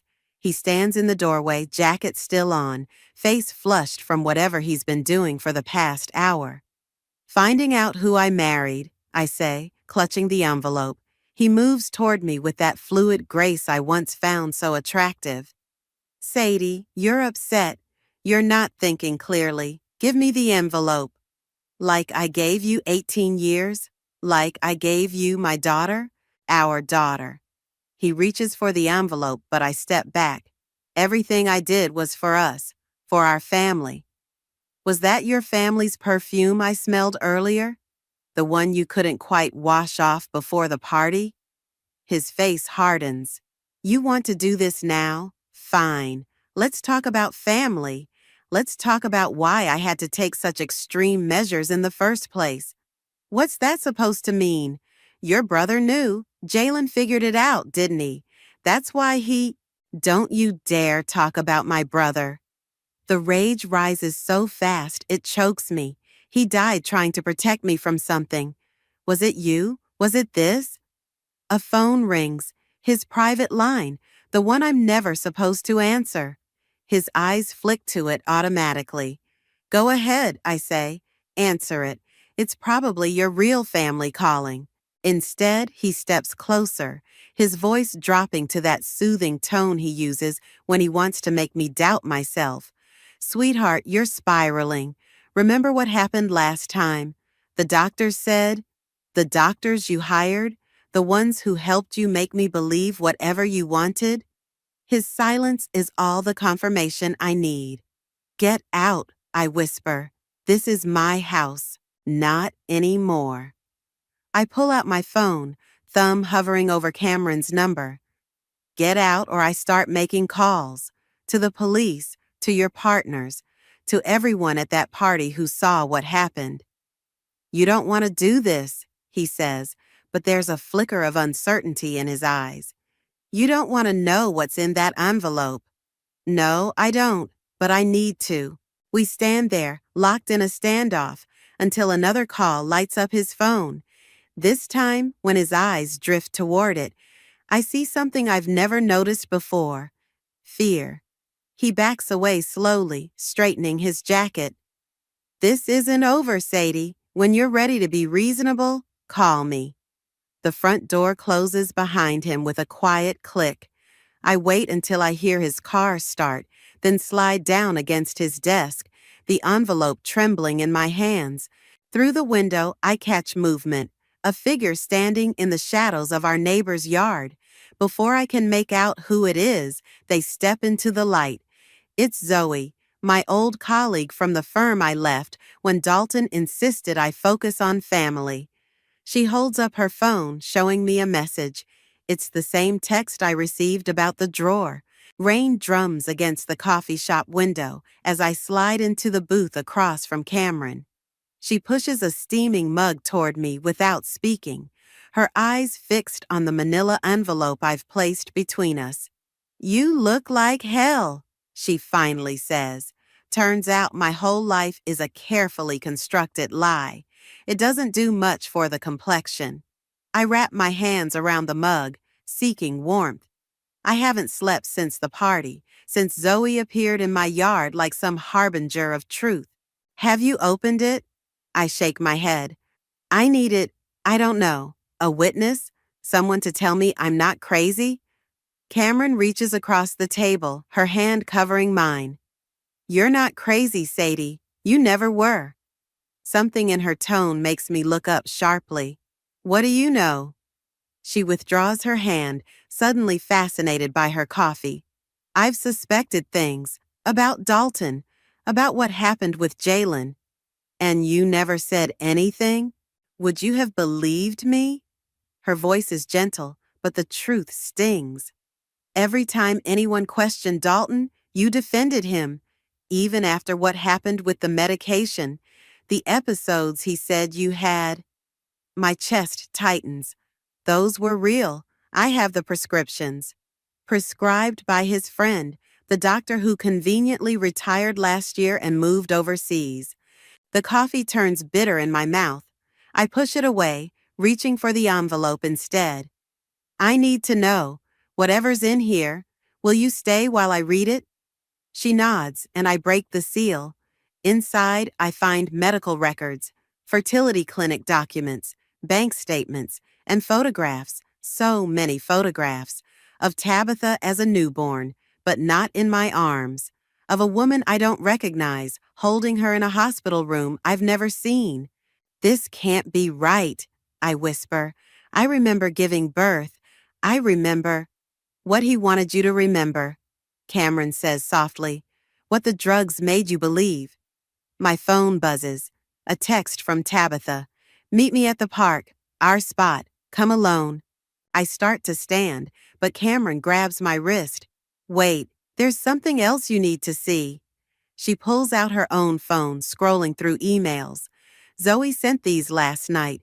Financial records showing money moving from Dalton's accounts to a private trust. The beneficiary is listed as... A shadow falls across our table. I look up to find Dalton standing there, immaculate in his business suit despite the rain, having a nice chat. His smile doesn't reach his eyes. Cameron, I believe you're needed at the office. Something about those files you've been accessing? The color drains from Cameron's face. She looks at me, then back at Dalton. You can't keep controlling everyone forever. Can I? He slides into the booth next to her, his movement casual but somehow threatening. How's your sister doing? Still struggling with those gambling debts? Cameron's hands clench into fists. I'm sorry, Sadie, she whispers, gathering her things. I tried to help, but... It's okay, I say, though nothing is okay. Go. After she leaves, Dalton reaches for the envelope. I snatch it back, clutching it to my chest. You know, he says conversationally, it's interesting how selective memory can be. For instance, I remember a woman so desperate for a child, she would have done anything, believed anything. Stop it. A woman who had already lost one baby, who couldn't bear to lose another. The world tilts. What did you say? Oh, his face shows mock concern. Did you forget about that too? The miscarriage before Tabitha? It was right after your brother's unfortunate accident. Such a difficult time for you. My head pounds as fragments of memory surface. Pain, blood, Dalton's voice saying everything would be all right if I just took the pills, just trusted him, just let him handle everything. I have to go, I say, standing so abruptly, I knock over my coffee. Tabitha's waiting. Is she? He looks at his own phone. Are you sure about that? I run from the coffee shop into the rain, my heart hammering. The park is only 2 blocks away. I have to reach her before... My phone buzzes again. Unknown number. Don't go to the park. It's not her. Meet me at Jalen's grave instead. Bring the envelope. I stand in the downpour, water soaking through my clothes. The envelope protected against my chest. 2 messages, 2 destinations, 1 chance to finally learn the truth. Through the coffee shop window, I see Dalton watching me, already on his phone. Whatever I decide, I have to decide now. Jalen's headstone stands stark against the gray sky, rain making the granite glisten like tears. I trace his name with trembling fingers, remembering the last time I saw him alive. How he'd tried to tell me something about Dalton, about the fertility clinic, how I'd refused to listen. I should have believed you, I whisper. He died trying to protect you. Zoe emerges from behind a nearby oak, her corporate polish replaced by practical rain gear. Just like I've been trying to do. By hiding in the shadows for years, by waiting until my daughter was gone to say something. I had to wait until I had proof. She gestures to the envelope I'm clutching, and until you were ready to see it. A twig snaps behind us. We both turn to see a man approaching, tall, broad-shouldered, with Tabitha's determined chin. This is Gareth, Zoe says. He's been helping me gather evidence. Evidence of what? But as soon as I look at him properly, I know. Those eyes, Tabitha's eyes. You're her father, her real father. He nods. Dalton stole my daughter, and he stole years of your life, too. How? The word comes out raw, desperate. The fertility clinic was a front, Zoe explains. Dalton and his partners were taking embryos from paying clients, implanting them in other women. The drugs, the therapy, it was all to make you believe Tabitha was biologically yours. But I remember false memories induced by carefully controlled medication. Gareth's voice is gentle. They did it to dozens of women. My wife was one of their donors. She died never knowing what happened to our embryos. The ground seems to shift beneath my feet. Zoe steadies me with a hand on my arm. Jalen figured it out. She continues. He was investigating the clinic's finances when he had his accident. I was his assistant at the accounting firm. After he died, I kept digging, but I had to be careful. Dalton's network runs deep. My phone buzzes. Another text from Tabitha. I show it to Zoe. Dalton has her phone. She confirms. But she's safe. She's with friends of mine. Why should I trust you? Because I have this. Gareth pulls out a folder. Inside are photos of a younger Dalton with various doctors, financial statements showing millions flowing through shell companies, and, my heart stops, medical records documenting my treatments. There's more, Zoe says. Cameron's been helping us, feeding us information. That's why Dalton threatened her today. He's getting desperate. A car door slams in the distance. Zoe tenses. We need to move. Dalton's people will be looking for you. I'm not going anywhere until I see Tabitha. Mom? I whirl around. Tabitha steps out from behind another headstone, her face pale but determined. She runs to me, and I pull her close, breathing in her familiar scent. I'm so sorry, she whispers. I didn't want to tell you like that at the party, but when I found out what he'd done to you, to all those women, how long have you known? A month. Gareth found me first. Then Zoe showed me the evidence. She pulls back, her eyes, his eyes, filled with tears. Dad, Dalton, he's been moving money around. I think he's planning to run. Another car door, closer this time, footsteps on wet grass. We need to go, Zoe insists. Now! Where? Somewhere safe, somewhere we can plan our next move. She hands me a burner phone. The evidence in that envelope isn't enough to bring him down, but combined with what Cameron's gathering from inside the firm, Cameron? A familiar voice cuts through the rain. I wouldn't count on her help anymore. Dalton emerges from the mist like a nightmare, Cameron beside him. Her face is streaked with tears. I'm sorry, she says again. He has my sister. Get in the car, Sadie. Dalton's voice is steel wrapped in silk. You too, Tabitha. This little rebellion has gone far enough. Tabitha grips my hand. Zoe and Gareth move to flank us. No, I say, and the word feels like freedom. We're done with your cars, your control, your lies. Think carefully about what you're doing. His hand moves toward his jacket pocket. About what you're risking. I already lost everything that mattered, I tell him. Now I'm taking it back. Lightning splits the sky, illuminating us all in harsh white light. The truth-tellers and the liars, the victims and the victimizers. All of us caught in this moment of reckoning. Thunder follows, and in its rumble, I make my choice. The safe house is a small apartment above a closed bookstore, smelling of dust and old paper.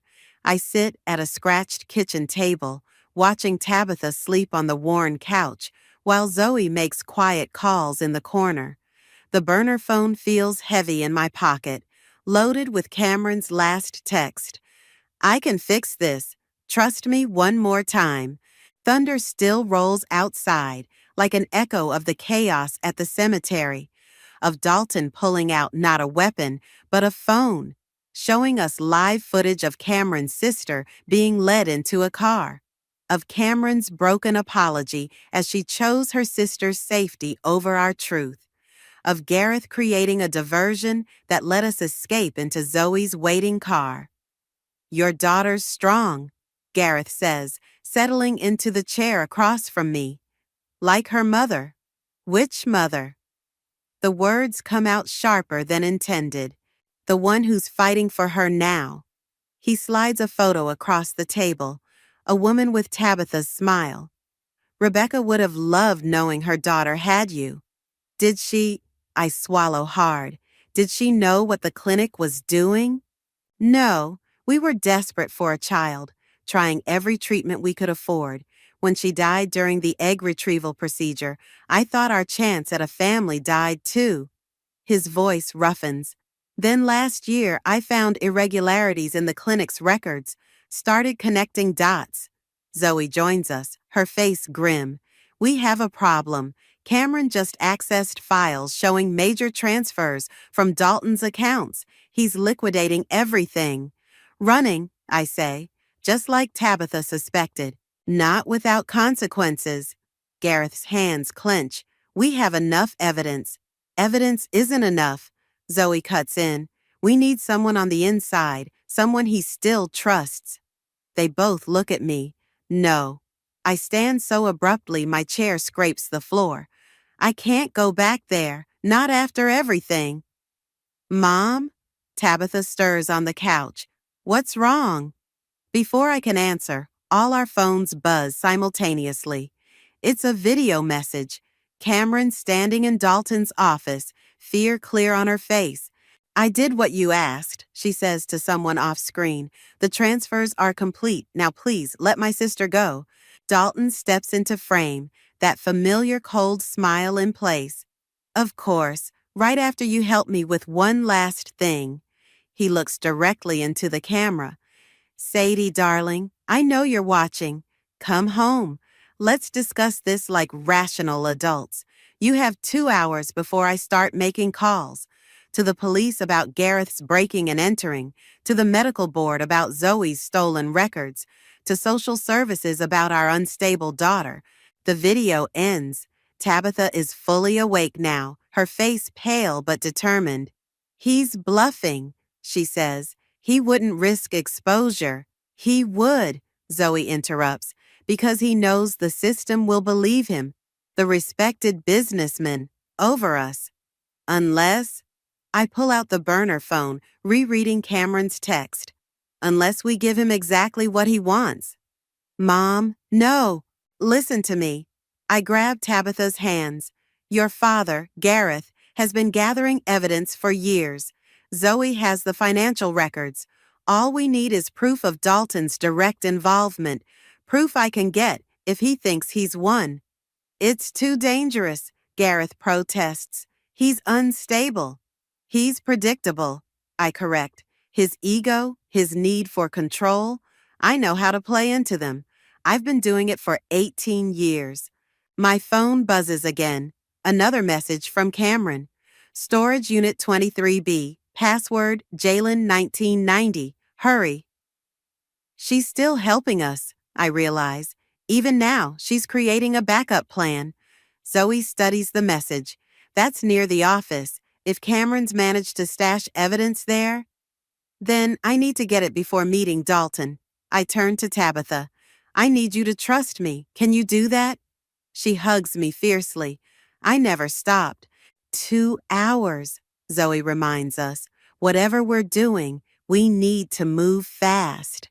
I look around at these people. My daughter, her real father, my brother's former assistant, all brought together by one man's web of lies.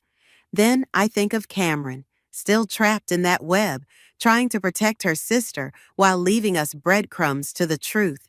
I'm going home, I announce, and for the first time, the words taste like victory instead of surrender.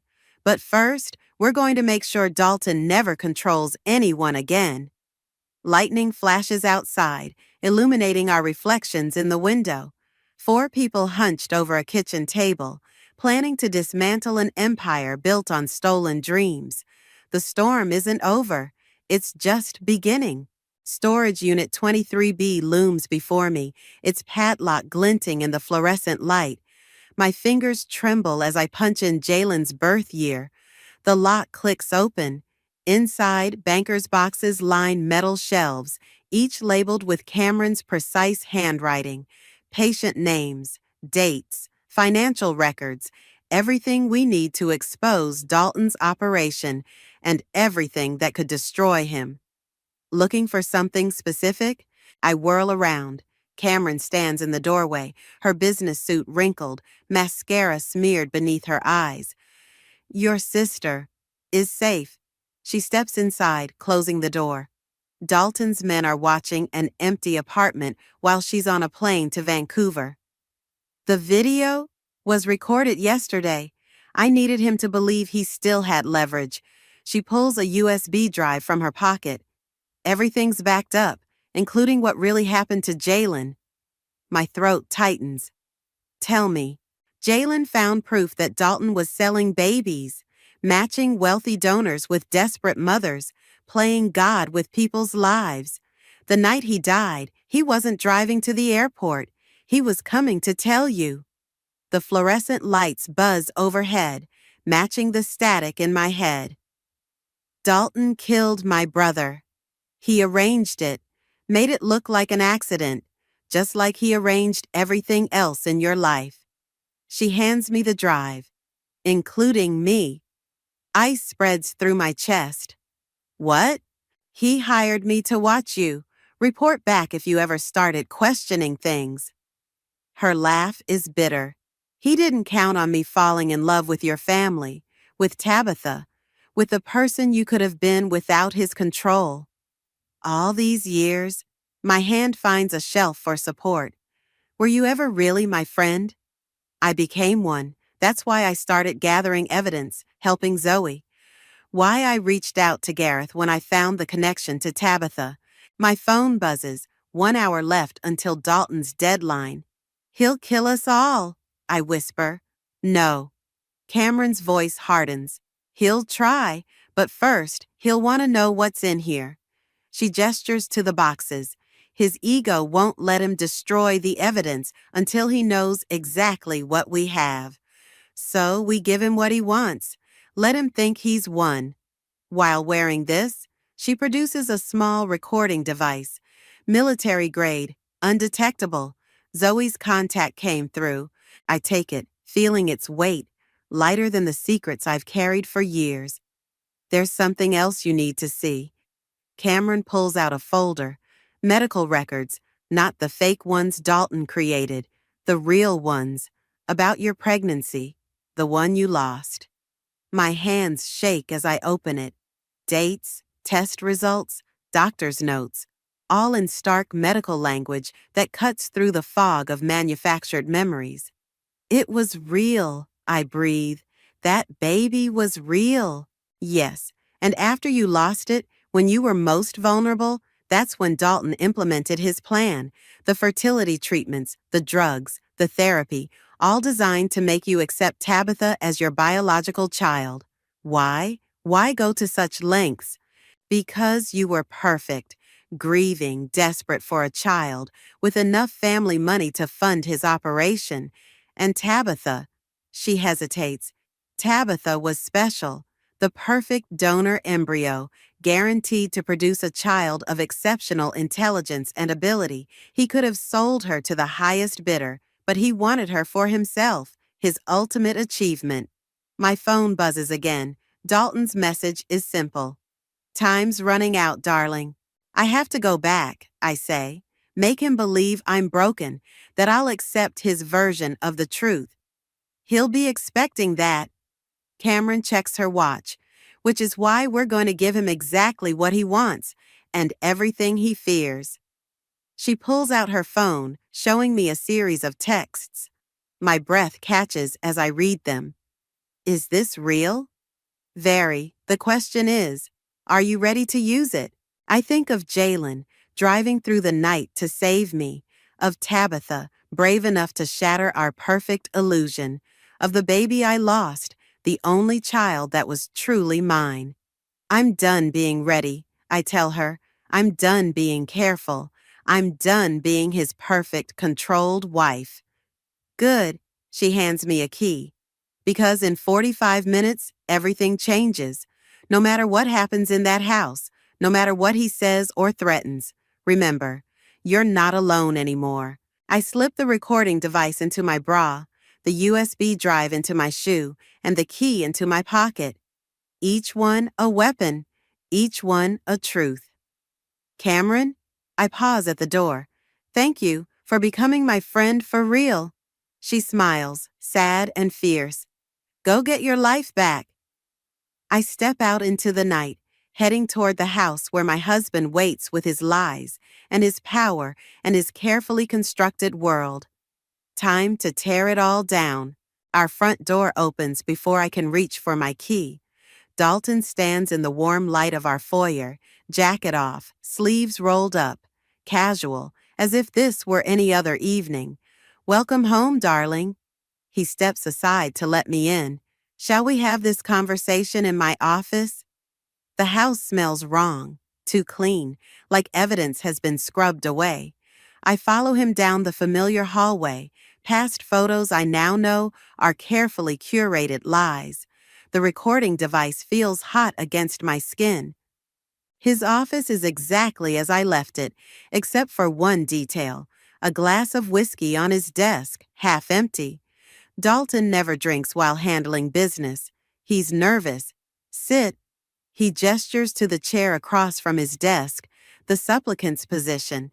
Instead, I remain standing. Where's Cameron? Taking care of loose ends. He settles into his chair. Now, about your little adventure. Did you ever love me? The question surprises us both. Or was I just convenient? Something flickers across his face, almost like pain. Everything I did was for us, for our family. Our family? I laugh, the sound sharp as broken glass. Tell me about Rebecca. He stills. Who? Tabitha's real mother, the woman who died in your clinic. Was she convenient too? You're confused. He stands slowly. The medications, the stress. You're not thinking clearly. I'm thinking clearly for the first time in 18 years. I pull out my phone, playing the video Cameron showed me. On screen, a younger Dalton discusses acquisition costs with a doctor, while a nurse wheels an unconscious woman down a hallway. Where did you get that? The same place I got these. I drop the USB drive on his desk. Financial records, medical files, proof of what you did to those women, to me. His hand moves toward the desk drawer where he keeps his gun. I feel a thrill of fear, but keep talking. Jalen found out, didn't he? That's why you had him killed. My brother died trying to save me from you. Your brother was a drunk who crashed his own car. But his voice wavers. The police might disagree, especially when they see the brake line maintenance records Cameron found. He lunges for the drawer. I step back, heart pounding, as he pulls out the gun. Give me the drive, he says quietly. Or what? You'll shoot me? Add murder to your list of crimes? I'll do whatever's necessary to protect what I've built. The gun doesn't waver. Everything I did was for us, for Tabitha. No. My voice grows stronger. Everything you did was for you, your ego, your control, your perfect family illusion. An illusion you were happy to live in. He steps around the desk. You wanted that baby so badly, you would have believed anything, done anything. You're right. The admission stops him. I was broken after losing my baby, vulnerable, perfect for your scheme, but you made one mistake. Oh? You gave me Tabitha, and she's stronger than both of us. On cue, the security system chimes, front door opening, multiple footsteps. What did you do? His eyes narrow. Nothing, just invited your other families over. The office door opens. 3 women enter, all around my age, all with the same haunted look I used to see in my mirror. Behind them stands Gareth, Zoe, and Tabitha. Meet your wives, Dalton, the ones whose babies you stole, the ones you drugged and manipulated, just like me. Mom, Tabitha's voice cracks. His gun. He won't use it.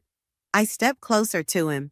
Because in about 30 seconds, the police will arrive with search warrants for every property you own.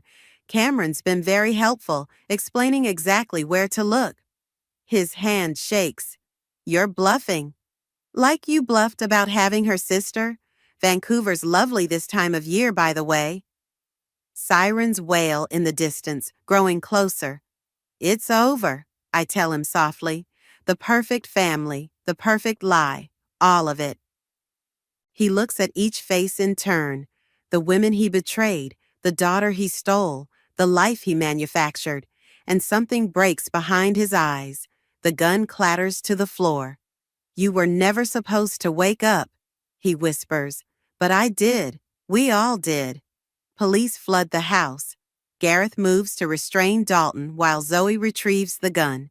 The other women huddle together, sharing stories, sharing strength. Tabitha runs to me, burying her face in my shoulder like she did as a child. Is it really over? I hold her close, breathing in the scent of her hair. My daughter, not by blood but by choice, by love, by truth. No, I say, watching as officers lead Dalton away. It's just beginning. Morning sunlight streams through Jalen's bedroom window, turning dust motes into floating stars. I run my fingers along his old desk, where case files now spread like fallen leaves, evidence of lives disrupted, families fractured, truth finally emerging. Found another one, Cameron says from the doorway, holding up a manila folder. A girl in Seattle. Her mother just reached out. How many now? 23 confirmed cases, more coming forward every day. I add the folder to our growing collection. After Dalton's arrest, his empire began crumbling like a sandcastle at high tide. Each wave reveals new secrets, new victims, new threads to unravel. Footsteps on the stairs, Tabitha and Gareth, returning from their morning coffee ritual. Their relationship is still new, tender as a spring seedling, but growing stronger each day. Mom, Tabitha holds out a paper cup. We brought you your usual. And something else. Gareth produces an envelope. From Rebecca's parents. My hands shake slightly as I open it. Inside is a photo of Rebecca at Tabitha's age. Same determined chin, same fierce eyes. With it, a note. Thank you for loving our granddaughter when we couldn't. They want to meet you, Tabitha says softly. All of us, actually. Before I can respond, my phone buzzes. A text from Zoe. Turn on the news, now. Cameron grabs the remote. The screen fills with Dalton's face, hollow-eyed in prison orange, as he's led into court. The headline scrolls, Fertility Clinic CEO pleads guilty, agrees to name accomplices. He's talking? Cameron breathes. Finally, because he knows what's in the last box, I say. They all turn to look at me. What last box? Gareth asks. I move to Jalen's closet, reaching for the false panel he showed me years ago, the one I'd forgotten until last night's dream brought it rushing back. Inside is a single recorder, dusty but intact. The night before he died, Jalen came to me. He was excited, said he had proof of something big. I was too medicated to understand, but he left this. My fingers shake as I press play. Jalen's voice fills the room, young, urgent, alive. Sadie, if you're hearing this, I got sloppy. Let them catch me. But you need to know, it goes deeper than Dalton.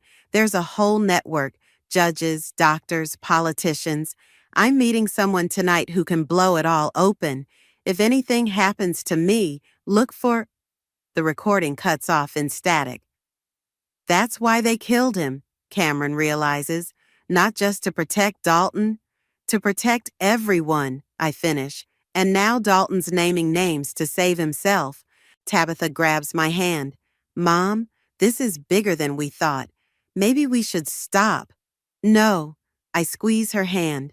Your uncle died trying to expose this. Those women lost their babies, their memories, their lives. We finish what Jalen started. It'll be dangerous, Gareth warns. Everything worth doing is. I look around at these people who've become my true family, forged not in blood or lies, but in shared purpose and hard-won truth. Besides, I'm not alone anymore. Cameron's already on her laptop, fingers flying.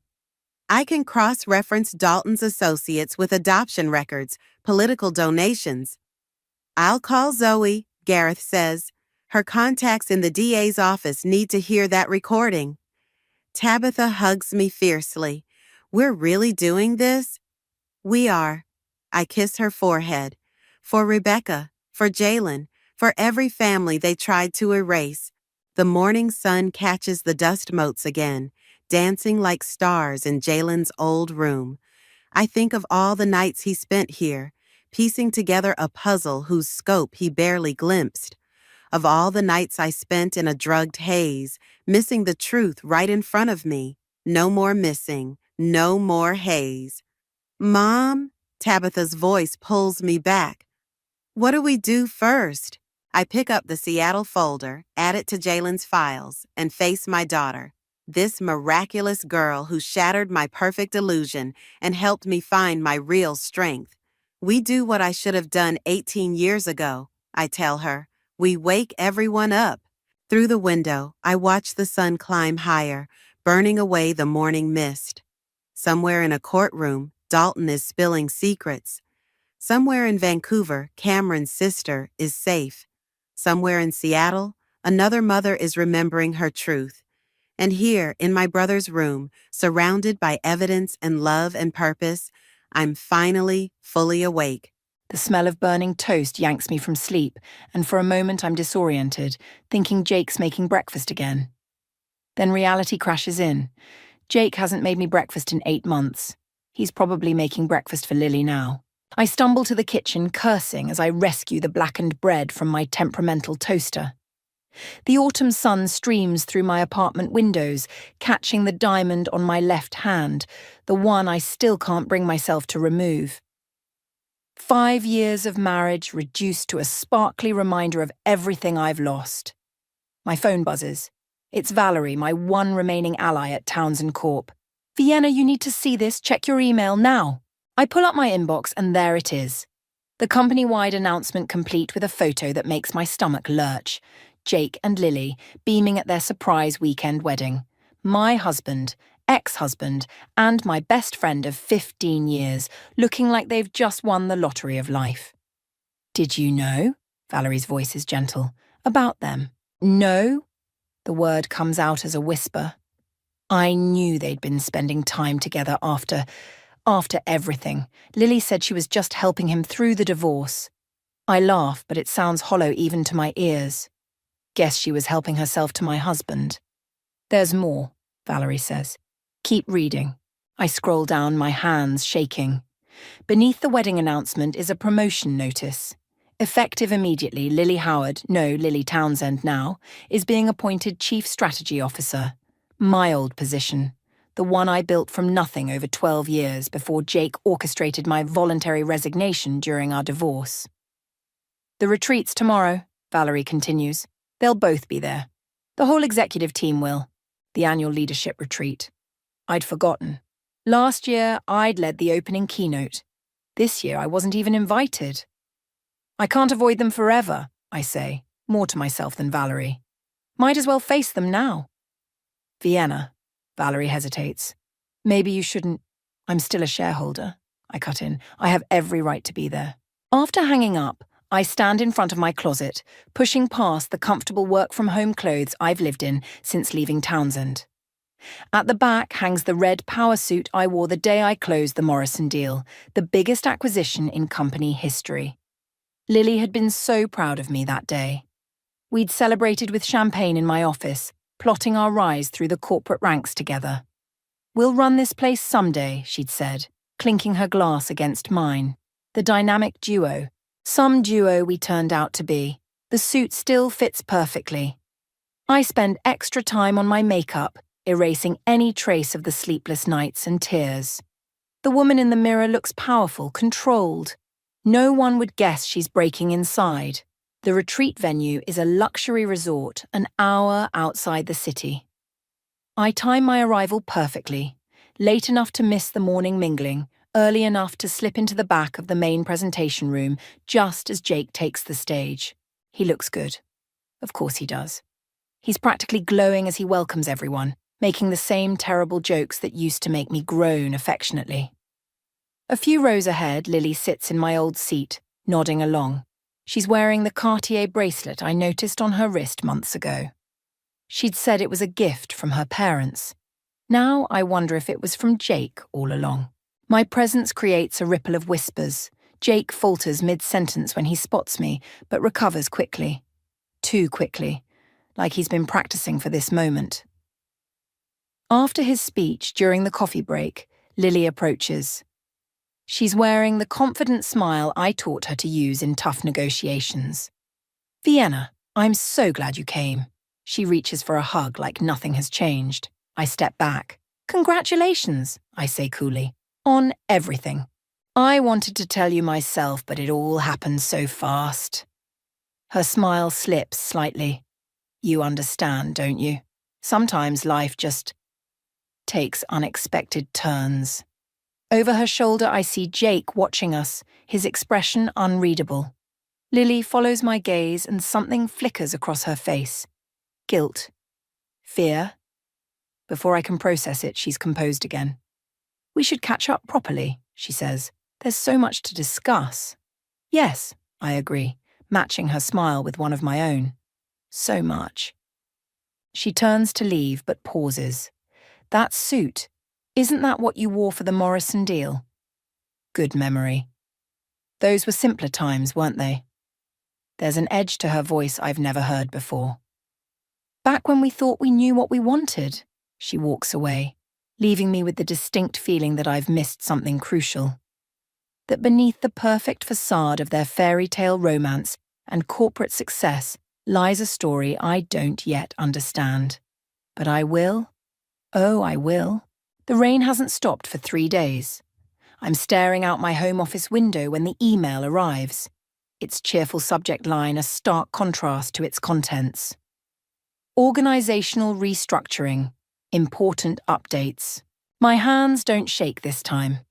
Maybe I've been expecting this since the retreat, since I saw the way Jake and Lily exchanged glances when they thought no one was watching. The message is corporate poetry, flowery language about streamlining operations and optimizing leadership structures. But the meaning is clear. My consulting contract with Townsend Corp is terminated, effective immediately. Valerie calls before I've finished reading. I just heard. Those bastards. Tell me what's really happening in there. I keep my voice steady, professional, like I'm discussing someone else's life falling apart. It's worse than we thought. Lily's been meeting with the board privately. She's dismantling your entire division, piece by piece. Everyone you hired, every project you started, she's either killing it or claiming it as her own vision. I think of Mia, the bright-eyed intern I'd mentored last summer. Of Paisley, who'd worked miracles to land us the Asian market expansion. What about the team? Some are being relocated, others. Valerie's silence says enough. My throat tightens. She's destroying everything I built. There's something else. Valerie lowers her voice. I overheard Jake and Lily arguing in his office yesterday. She was upset about some documents he wanted her to sign. Something about transferring shares before the quarter ends. A memory surfaces Jake 2 years ago explaining his elaborate plan to restructure company ownership. I'd thought he was protecting our future. Now I wonder if he'd been plotting my exit even then.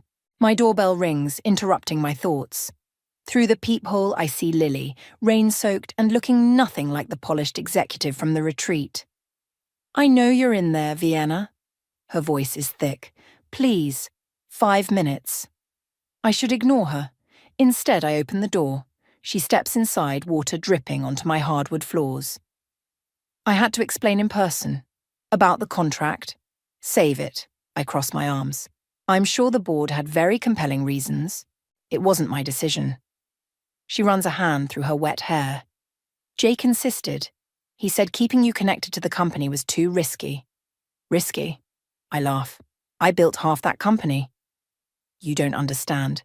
There are things happening. Decisions being made. She stops, biting her lip. I never wanted any of this. Really? Because from where I'm standing, you've gotten everything you wanted. My husband. My job. My life. Your life. Her eyes flash. You think I wanted to be Jake's backup plan? His consolation prize after you? She cuts herself off. After I what? Nothing, forget it. She moves toward the door, then pauses. Check your old files. The Morrison deal documentation. There's something you need to see. Before I can respond, she's gone, leaving only wet footprints and questions. I spend the next 3 hours digging through archived emails and digital folders. At first, I find nothing unusual in the Morrison acquisition paperwork, just standard contracts and due diligence reports. Then I notice something odd. The final ownership structure doesn't match my original proposal. Somewhere between my draft and the executed version, key percentages shifted. Control of certain assets moved between shell companies I don't recognize. My phone rings. Unknown number. Vienna. The voice is familiar but unexpected. It's Andy. Andy Gibson. We met at the Thompson conference last year. Andy Gibson, the venture capitalist who'd tried to poach me for his firm before everything fell apart. I heard about your contract, he continues, and I've been watching Townsend's recent moves. Very interesting patterns emerging. I think of Lily's cryptic warning, the modified documents. What kind of patterns? The kind that could be very valuable to someone with the right insight. Someone like you. He pauses. Have dinner with me tomorrow. We should discuss your future. After we hang up, I sit in the growing darkness, listening to the rain. On my laptop screen, financial statements and ownership diagrams glow like a puzzle waiting to be solved. Jake always said I was brilliant at seeing patterns others missed, at finding leverage in unexpected places. Time to prove him right. I open my safe and pull out a small red notebook, the one where I used to track my most sensitive business insights. The last entry is from 8 months ago, the day before Jake asked for a divorce. On a fresh page, I write a single sentence. To destroy a castle, first find its foundation. The scent of espresso mingles with expensive cologne as Andy slides into the booth across from me. Le Petit Bistrot, his choice, private enough for secrets, public enough to seem innocent. You look better than at the retreat, he says, studying me over his menu. You were there? Back row, watching Jake's performance. His smile is sharp. And yours. The waiter arrives. Andy orders for both of us in perfect French, then pulls out his phone, sliding it across the table. On the screen is a financial news article about Townsend Corp's upcoming merger talks. Notice anything interesting? He asks. I scan the piece, my pulse quickening as I spot it. The timing of the merger discussions aligns perfectly with when Jake first suggested our divorce, when he started spending late nights at the office with Lily. They needed me gone before this went public, I say slowly. But why? Because you would have seen what they're trying to hide. Andy leans forward. The merger's a cover. They're really preparing for a hostile takeover of Morrison Industries. The same company from my biggest deal. The acquisition that made my career and apparently planted the seeds of its destruction. That's why they modified the original ownership structure, I murmur. They were laying groundwork, even then. Smart girl. Andy's eyes gleam. Here's the interesting part. I've been quietly buying Townsend shares, with your insider knowledge and my capital. He lets the implication hang. Our food arrives. I push my salmon around the plate, mind racing. What's your angle? Maybe I just enjoy watching arrogant men fall, he shrugs. Or maybe Morrison's board would be very grateful to whoever prevents this takeover. Grateful enough to offer a certain displaced executive a fresh start. My phone buzzes. Valerie. I excuse myself to take the call in the restaurant's elegant bathroom. Where are you? She demands. Lily's been asking questions about your old files. She seems scared. I'm having dinner with Andy Gibson. Silence. Then, be careful, Vienna. Andy's not exactly known for his loyalty. Neither was my best friend. I catch my reflection in the mirror, cheeks flushed, eyes bright with possibility. Besides, what do I have to lose? Back at the table, Andy's typing on his laptop. Just sent you some documents, proof of what they're planning. Look them over tonight. And if I'm interested? We move fast. I have other investors ready. He closes his laptop. But first, you'll need to talk to someone. Get some additional leverage. Who? Ria, my sister. He writes an address on his napkin. She handles certain sensitive aspects of my business. Meet her tomorrow. Later that night, I pore over Andy's documents. The takeover plan is brilliant in its complexity and familiar. I recognize Jake's strategic fingerprints, but there's something else. Something that reminds me of late-night strategy sessions with Lily, when we dream up elaborate corporate maneuvers over wine and takeout. My doorbell rings. Again, Lily stands there, but this time she's stone sober and angry. Are you insane? She bursts past me. Having dinner with Andy Gibson? Do you know what Jake will do if… If what? I step closer. If he finds out I know about the Morrison takeover? She pales. You don't understand what you're dealing with. Then explain it to me. You owe me that much. I can't. Her voice cracks. God, Vienna, I wish… She stops, composing herself. Just stay away from Andy, please, for your own safety. Like you stayed away from Jake? She flinches as if I'd slapped her. That was different. I never meant… It wasn't supposed to happen like this. How was it supposed to happen? Instead of answering, she pulls something from her bag. A USB drive. Everything you need to know is here. But Vienna? Her eyes meet mine. Once you look at this, there's no going back. After she leaves, I stare at the drive for a long time. Finally, I plug it in. The files are encrypted, but I recognize the format. It's the same encryption Jake and I used for our most confidential documents. He'd taught me the password structure himself, late one night in bed. My fingers hover over the keyboard as I remember his words. The best passwords are things only you would know, moments that changed everything. I type in the date of our first kiss. Access denied. The date we met. Access denied. I close my eyes, thinking, what moment really changed everything? Then I know. I type in the date of the Morrison deal closing. The files open, and suddenly I understand why Jake wanted me gone, why Lily looks haunted, why Andy's really interested. This isn't just about a takeover. It's about what happened 3 years ago when we all made choices we couldn't undo.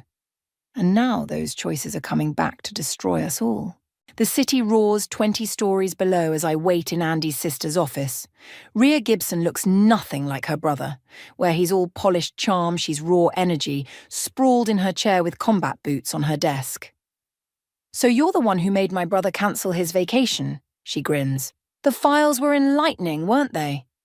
My hands clench around my coffee cup. How did you know about the USB drive?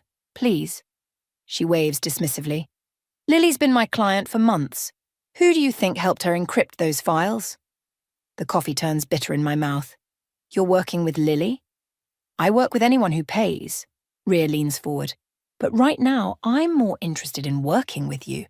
Because you found something in those files that even Lily doesn't know about, didn't you? She's right. Hidden in the documentation was evidence of a second set of transactions, ones that occurred right after the Morrison deal closed. Money moved through offshore accounts, ultimately landing in a trust controlled by Jake's family. The Morrison acquisition wasn't just business, I say quietly. It was personal. Jake's family had been trying to take control of Morrison for generations. My deal finally gave them their chance. And you never suspected? I thought I was just good at my job. I laugh hollowly. Turns out I was just a convenient tool, the ambitious wife who could make deals happen without asking too many questions. Now you're asking questions. Rhea's eyes gleam. But are you ready for the answers? She pulls up documents on her tablet, bank statements, emails, phone records. A web of connections between Jake's family and key players at Morrison, stretching back decades. Your husband's been playing a very long game, she says. And Lily, she's not just his new wife, she's his family's insurance policy. What do you mean? Her father sits on Morrison's board. The marriage ensures his cooperation in the upcoming takeover. Rhea pauses. She didn't tell you that part, did she? My mind spins. Lily's father, the quiet man who'd attended our wedding, who'd always seemed so proud of our friendship. Another piece of the manipulation. Why are you showing me this? Because unlike my brother, I believe in informed decisions. Rhea closes her tablet. Andy wants to use you to stop the takeover, but he doesn't care about collateral damage, about who gets hurt. Like Paisley, who still works at Townsend.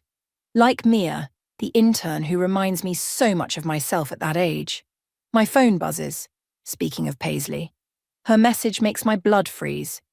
Emergency board meeting called for next week. They're moving faster than expected. I need to protect my people, I tell Rhea, before everything explodes. Then you'll need this. She hands me a thumb drive. Contact details for everyone involved in the original Morrison deal. including some who might be interested in preventing history from repeating. I stand to leave, but she catches my arm. Vienna, remember, Lily came to you with those files for a reason. Maybe she's not just Jake's insurance policy. Maybe she's looking for insurance of her own. That afternoon, I meet Valerie in a coffee shop far from the office. Her face is drawn with worry. They're pushing people out, she says. Anyone who might question the takeover. Paisley's being transferred to the Singapore office next month. Unless we stop it. I show her the thumb drive. I need you to help me contact these people carefully, through secure channels only. She studies me. This is dangerous, Vienna. If Jake finds out, he already took everything from me. I grip my coffee cup tighter. What else can he do? He can destroy your reputation. Make sure you never work in this industry again. Maybe. I think of Lily's haunted eyes, of Ria's revelations.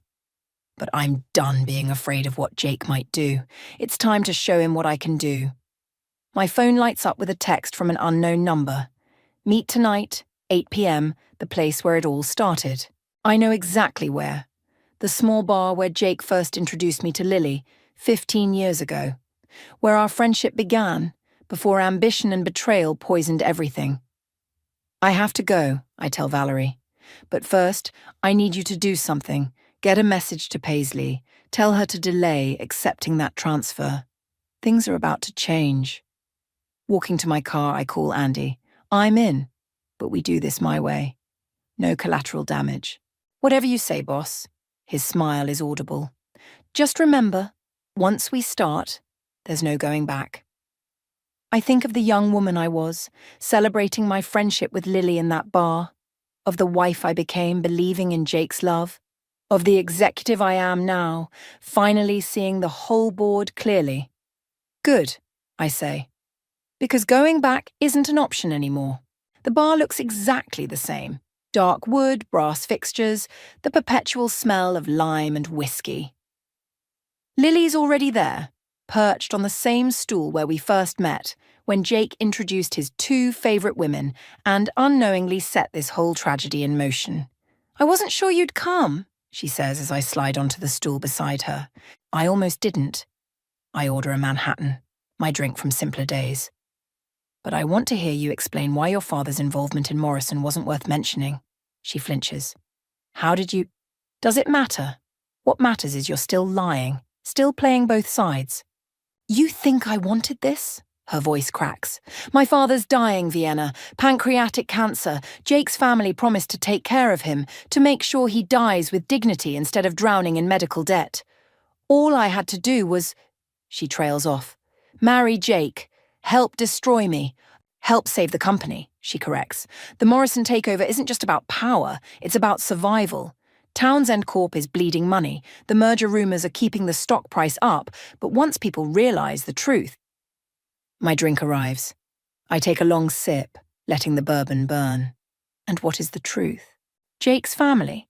They're not just taking over Morrison. They're going to strip both companies for assets. Thousands will lose their jobs. She leans closer, including Paisley, Mia, everyone you tried to protect. Why tell me this now? Because I found something. She glances around before continuing. Evidence that Jake's family has done this before. Multiple times. They target companies, install their people, then destroy everything for profit. But if this evidence got into the right hands, like the SEC, like Andy Gibson, her eyes meet mine. I know you're working with him, but Vienna, he's not what you think. He's... The bar's door chimes. Lily goes pale. I turn to see Jake walking in, his face a mask of calculated calm. Well, isn't this cozy? He slides in between us, ordering scotch. My wife and my ex-wife, sharing secrets. Just catching up, I say smoothly. Reminiscing about old times. Old times. He smiles, but it doesn't reach his eyes. Like when you two would plot takeovers over cocktails, or more recent times, like Lily accessing confidential files she shouldn't have. Lily's hand trembles as she reaches for her drink. Jake catches her wrist, his grip visibly tight. The board meeting's been moved up, he continues conversationally. Tomorrow morning, and my family's very interested in knowing exactly what you two have been discussing. Let her go, Jake. My voice is steel. You've done enough damage. Damage? He laughs. I gave you everything, both of you. Power, position, purpose. And how do you repay me? By conspiring with Andy Gibson? We know about the other companies, Lily bursts out. What your family did to them. Of course you do. He releases her wrist. Why do you think I married you? Your father's position was valuable, but your predictable moral outrage, priceless. You bastard, I whisper. No, Vienna. I'm a businessman. And tomorrow, when the board approves the Morrison acquisition, you'll both understand exactly what that means. He stands, straightening his tie. Oh, and don't bother calling Andy. He's been well compensated for his cooperation. After he leaves, Lily and I sit in stunned silence. He knew, she finally says. He knew everything. We played right into his hands. My mind races. If Andy's compromised, our entire plan is blown. The board meeting's in 12 hours, thousands of jobs hang in the balance. My phone buzzes, Rhea. Heard about Andy? Don't panic. Remember what I said about insurance policies? Then another text from Paisley. Got your message. Singapore transfer declined. Ready to help however needed. And finally, Valerie. Emergency meeting in my apartment. Now, bringing reinforcements. I look at Lily, seeing not the woman who betrayed me, but the friend who tried to warn me, who's still trying to make things right. Jake's right about one thing, I tell her. We were good at plotting takeovers together. What are you saying? I'm saying we have 12 hours to save everything we built, but this time we do it our way. I stand holding out my hand. You in? She stares at my offered hand, tears in her eyes. Why would you trust me after everything? Because you're not the only one who knows how to plan for betrayal. I smile grimly. And Jake's about to learn what happens when he underestimates both of us. She takes my hand, gripping it tight. Where do we start? With the truth. All of it. And then we show Jake what real businesswomen can do. Valerie's apartment buzzes with tense energy at midnight. Laptops glow, papers scatter across every surface, and 5 women who should be enemies sit planning revolution. The board meets in 8 hours, Valerie says, refilling coffee cups. Run it down again. I stand before our makeshift war room. Jake thinks he's got us cornered. He doesn't know about Paisley documenting every suspicious transaction for the past 6 months. Paisley looks up from her laptop. Or about Mia copying the internal communications before they could be deleted. Or about me, Rhea adds, sprawled on the couch. The thing about being the crazy sister is nobody watches what you access, she grins. Their security system really should be updated. Lily paces by the window. But it's not enough. Jake's family has the board in their pocket. They'll vote however he tells them. Unless... Valerie hesitates. Unless we can prove they've been compromised, that they're acting against shareholder interests. My phone buzzes. A text from Andy. Last chance. Walk away now. You don't want this fight. I show it to Rhea, who snorts. My brother always did underestimate women. He has no idea I've been building a case against him for years. Why? I ask. Because some of us remember what he did to his last partner. Her eyes darken. Some fights are personal. Lily stops pacing. Jake will destroy everyone in this room if we fail. He'll destroy thousands of people if we don't try, I counter, including your father. About that? She pulls out her phone, showing us an email. Dad's not as sick as Jake's family thinks. He's been gathering evidence too. He's ready to testify about their previous takeovers. Hope flickers, but something nags at me. It's too easy. Jake's too smart to leave this many loose ends. My phone rings. Unknown number. I answer on speaker. Hello, Vienna. Jake's voice fills the room. Having a nice little meeting. Ice floods my veins. Lily goes pale. How did you... find you? Please. You think I don't track my wife's phone? That I don't monitor Valerie's apartment? He chuckles. I must admit, I'm impressed. Getting everyone to work together, that's the Vienna I fell in love with. The one who could always see the bigger picture. What do you want? to offer you a choice. In my hand, I have 2 press releases. One announces your appointment as CEO of Morrison Industries after the takeover. Very generous compensation package. The other, well, let's just say it details some unfortunate financial irregularities during your tenure as CSO. My hands shake. You're bluffing. Am I? Check your email. The documents appear in my inbox. The evidence is manufactured but convincing. Dates, transactions, signatures, all perfect forgeries that would take months to disprove. You have 1 hour, Jake continues. Choose the CEO position and everyone in that room walks away clean. Choose to fight me and I destroy you all. Not just your careers, everything. The line goes dead. Silence descends. I feel everyone's eyes on me. He's scared, Rhea finally says. He wouldn't offer a deal if he wasn't. Or he's toying with us, Paisley counters, making us think we have a choice. Lily approaches me, her face torn. Whatever you decide, I'm with you. We all are. I stare at the email attachments. The CEO offer is everything I've worked for. Power, validation, revenge of a sort. Jake's family would have to accept me as an equal. But I think of the Jake I married, who taught me to see 3 moves ahead, who showed me that the obvious play is usually a trap. Mia, I say suddenly, the internal communications you copied, did they include Jake's personal email? She nods. Everything from the last year. Search for anything about his family's private trust, the one they used in previous takeovers. Her fingers fly across keys. Here, encrypted messages from 3 months ago, Oh God. She turns her laptop. The emails reveal the final piece. Jake's family never intended to honor any deals. The trust is empty. They've already moved the assets. They're going to take everything, I realize. The CEO position, the company's, all of it. They'll make me the face of the destruction while they disappear with the money. 1 hour, Valerie reminds me softly. I look around the room, at Lily's determination, Rhea's fierce grin, Paisley's quiet strength, Mia's youth, Valerie's loyalty, at everything we could lose and everything we could become. I pull out my phone and dial Jake's number. Decision time, he answers. Yes, I say, but not the one you're expecting. I hit speaker and nod to Rhea, who connects her laptop to Valerie's TV. Across the screen, financial records begin to scroll, but not ours. Jake's sharp intake of breath tells me he recognizes them. The real war starts now. The boardroom feels smaller than I remember. Maybe it's the crowd. Every seat filled, reporters lining the walls, all eyes fixed on the empty chair at the head of the table. Jake's chair. He's late, Lily whispers beside me. Her hands twist a pen nervously. He's never late. I check my phone. No messages from Rhea or Valerie, who are positioned in the security office with Mia, ready to stream our evidence to every screen in the building.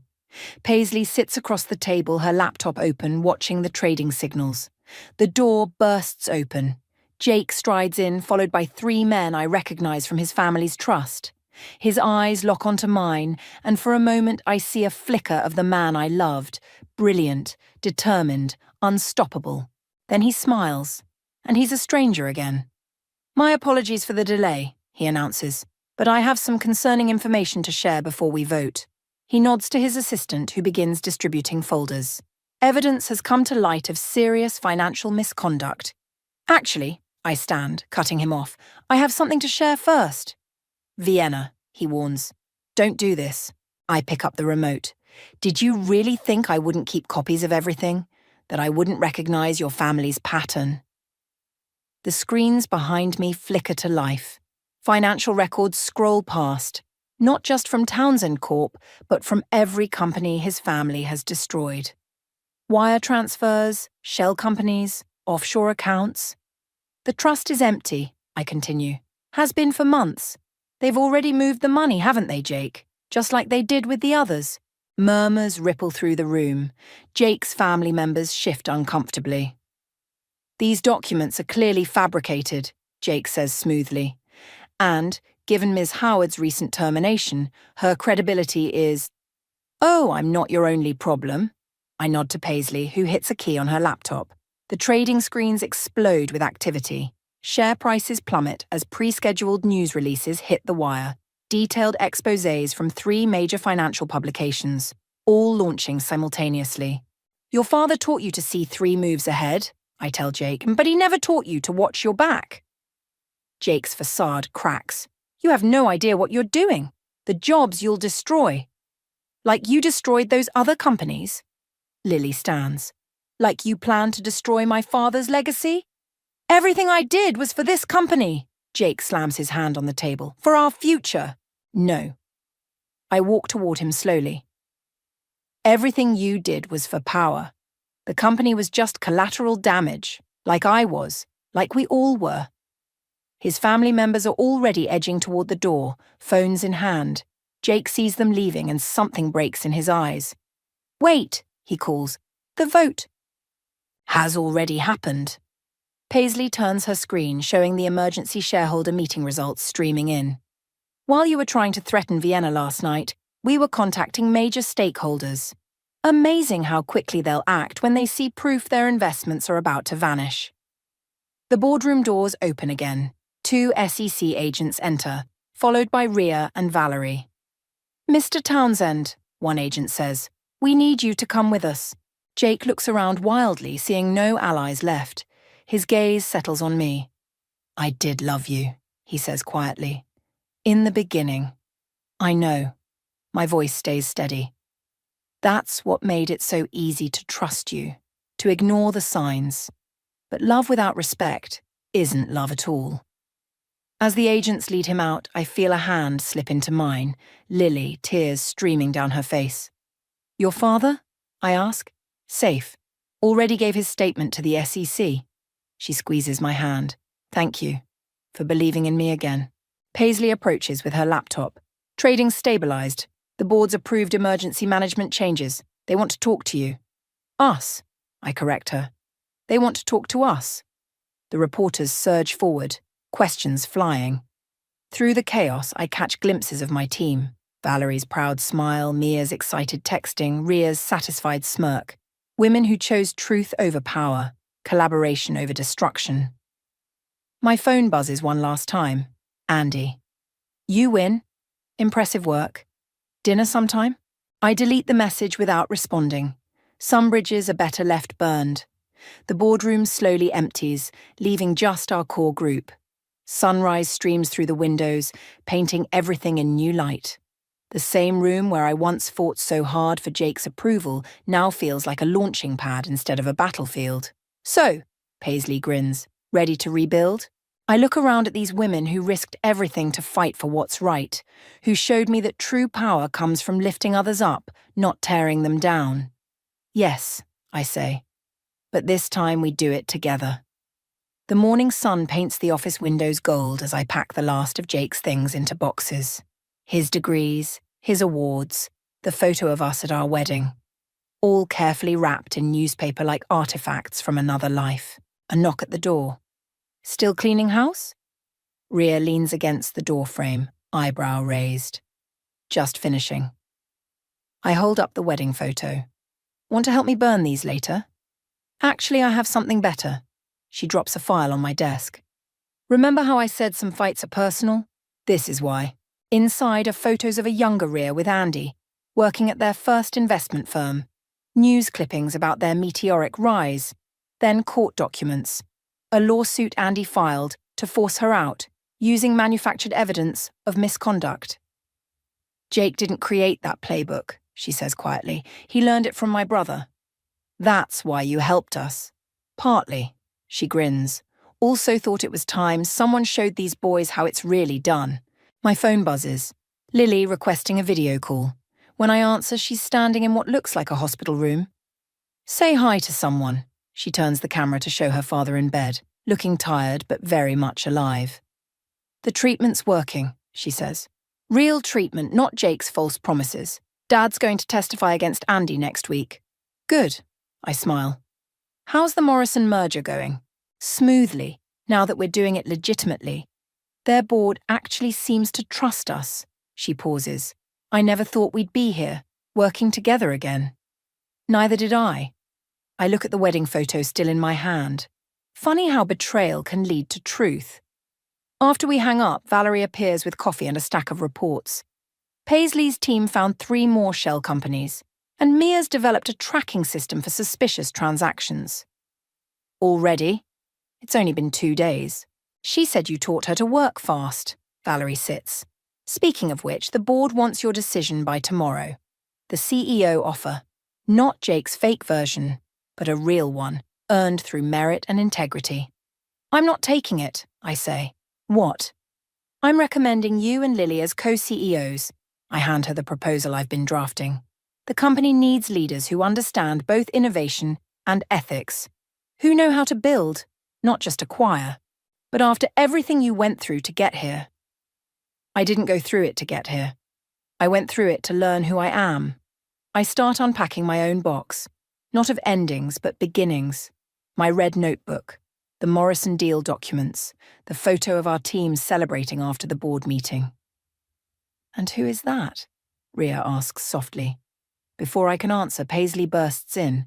They found him. Jake's trying to make a deal with prosecutors. Let him.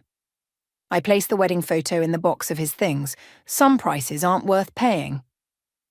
You're really ready to walk away? Valerie asks. From all of it. I look around the office, at Rhea's fierce loyalty, Valerie's steady presence, Paisley's brilliant determination. Through the glass walls, I see Mia at her desk, already becoming the leader I once hoped to be. I'm not walking away, I say. I'm choosing something better. We're starting a new firm. Ethics-focused consulting, helping companies grow sustainably. No predatory takeovers, no hidden agendas. Rhea raises an eyebrow. If you're interested, all of you. I pull out the business plans I've been working on. It won't be easy. We'll be competing against Jake's whole network. Good. Paisley grabs the plans. I like a challenge. Count me in, Rhea grins. About time someone disrupted the boys' club. Valerie studies me.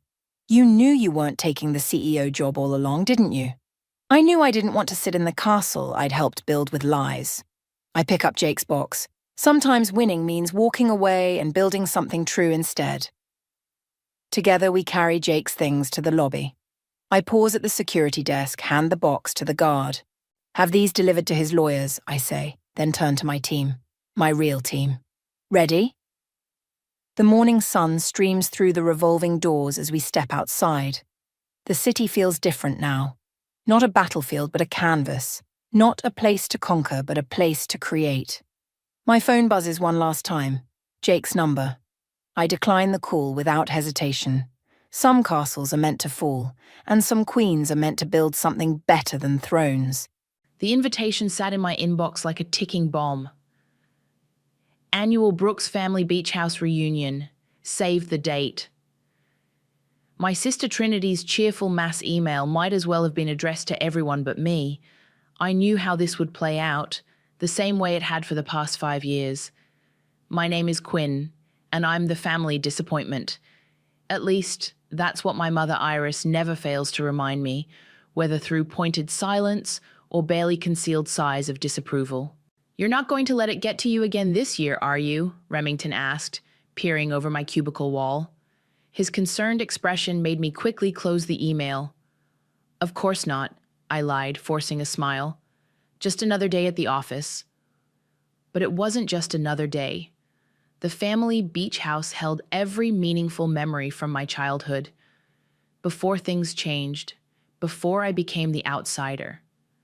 I remembered the summer I turned 12, when everything shifted. Quinn, darling, why don't you help in the kitchen? Mom had said, while Trinity got to join Dad's business meetings on the deck. Nelson, sweetheart, go show the neighbors your new project. While I sat alone, reading books they deemed a waste of time, my phone buzzed, a text from my childhood friend Savannah. Let me guess, another reunion email? I typed back, bingo. Want to bet how long before Mum calls to explain why there's limited space this year? The answer came within the hour. My mother's name flashed across my phone screen, right on schedule. Quinn, dear, she started, her voice dripping with artificial sweetness. About the reunion. Let me save you the trouble, Mom, I cut in, surprising myself with my steadiness. The house is too full, right? Trinity's kids need their space? Or is it Nelson's new girlfriend who needs the extra room this year? The silence on the other end was deafening. Well, you know how it is, she finally managed. Trinity's children are at such an important age. I glanced at the promotion letter sitting on my desk, the one I hadn't told them about. Senior Vice President at 35, the youngest in the company's history. Yeah, Mom, I know exactly how it is. After hanging up, I walked to Lance's office, my mentor and boss for the past decade. He looked up from his computer, reading my expression instantly. Family? He asked, gesturing to the chair across from him. I nodded, sinking into the seat. Sometimes I wonder why I still let it affect me. Because you're human, he said simply. But you know what the best revenge is? Success? I offered with a weak smile. No, he leaned forward, eyes twinkling. The best revenge is becoming so successful they can't ignore you anymore. Speaking of which, have you considered my proposal about the Richardson merger? I pulled out my tablet, pushing thoughts of family aside. Actually, I've been working on some numbers. What if we approached it from a different angle? For the next hour, we dove into work, my real comfort zone. As I walked Lance through my strategy, I felt the familiar surge of confidence return. This was where I belonged, where I excelled. Later that evening, as I drove home, Savannah called. You know what you need? She said, without preamble. A plan. A plan for what? To show them exactly what they've been missing. You're not that scared little girl anymore, Quinn. You're a force to be reckoned with. I stopped at a red light, watching the city lights blur through my windshield. What's the point? They've made it clear where I stand. The point is, you deserve better. And maybe it's time they realize that too. After hanging up, I sat in my parked car, staring at my luxury apartment building. 10 years ago, I'd started as an intern, determined to prove everyone wrong. Now I had everything they said I'd never achieve. Success, respect, independence. Everything except family acceptance. My phone pinged with another email, Trinity sharing photos of last year's reunion. Smiling faces, inside jokes, shared memories I wasn't part of. But instead of the usual hurt, I felt something different stirring inside me. Determination. Opening my laptop, I pulled up the real estate website I'd been monitoring. The beach house's market value had dropped significantly in the recent economic downturn. The same beach house our parents could no longer afford to maintain. Time for a different kind of investment, I whispered to myself, clicking the contact agent button. Maybe Savannah was right. Maybe it was time for a plan. Not for revenge, I told myself, but for justice. The kind that comes with compound interest. The Richardson merger isn't just about combining assets, I explained, standing before the board of directors. It's about redefining market presence. My laser pointer highlighted key projections on the screen behind me. Remington, sitting at the far end of the conference table, gave me a subtle thumbs up. After countless late nights preparing this presentation, we both knew how crucial this moment was. And you're certain about these numbers? Mr. Richardson himself leaned forward, his weathered face scrutinizing the data. I stake my reputation on them, I replied without hesitation. More importantly, I stake the future of both our companies on them. Lance cleared his throat from his seat beside Mr. Richardson. Quinn has never steered us wrong before. Her track record speaks for itself. The meeting concluded 2 hours later with handshakes and signed preliminary agreements. As the board members filed out, Lance pulled me aside. Outstanding work, he beamed. Though I have to ask, why didn't you mention the promotion opportunity in Hong Kong? This merger's success practically guarantees you the position. My stomach tightened. The international division head role, a career-defining opportunity that happened to coincide with the upcoming family reunion dates. Still considering my options, I said carefully. Back at my desk, Remington perched on the edge, coffee in hand. Spill it. What's really holding you back? This is everything you've worked for. Before I could answer, my phone buzzed. Trinity's name flashed on the screen. I let it go to voicemail. That's what's holding her back, Savannah announced, appearing with lunch bags.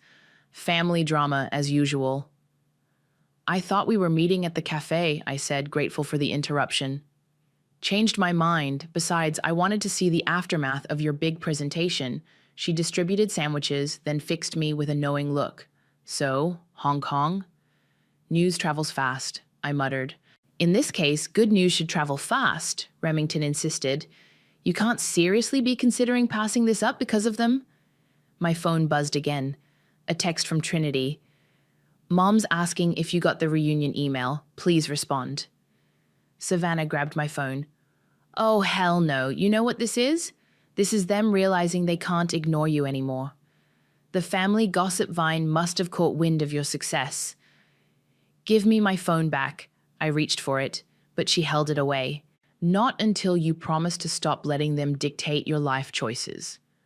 I started to protest, but Remington cut me off.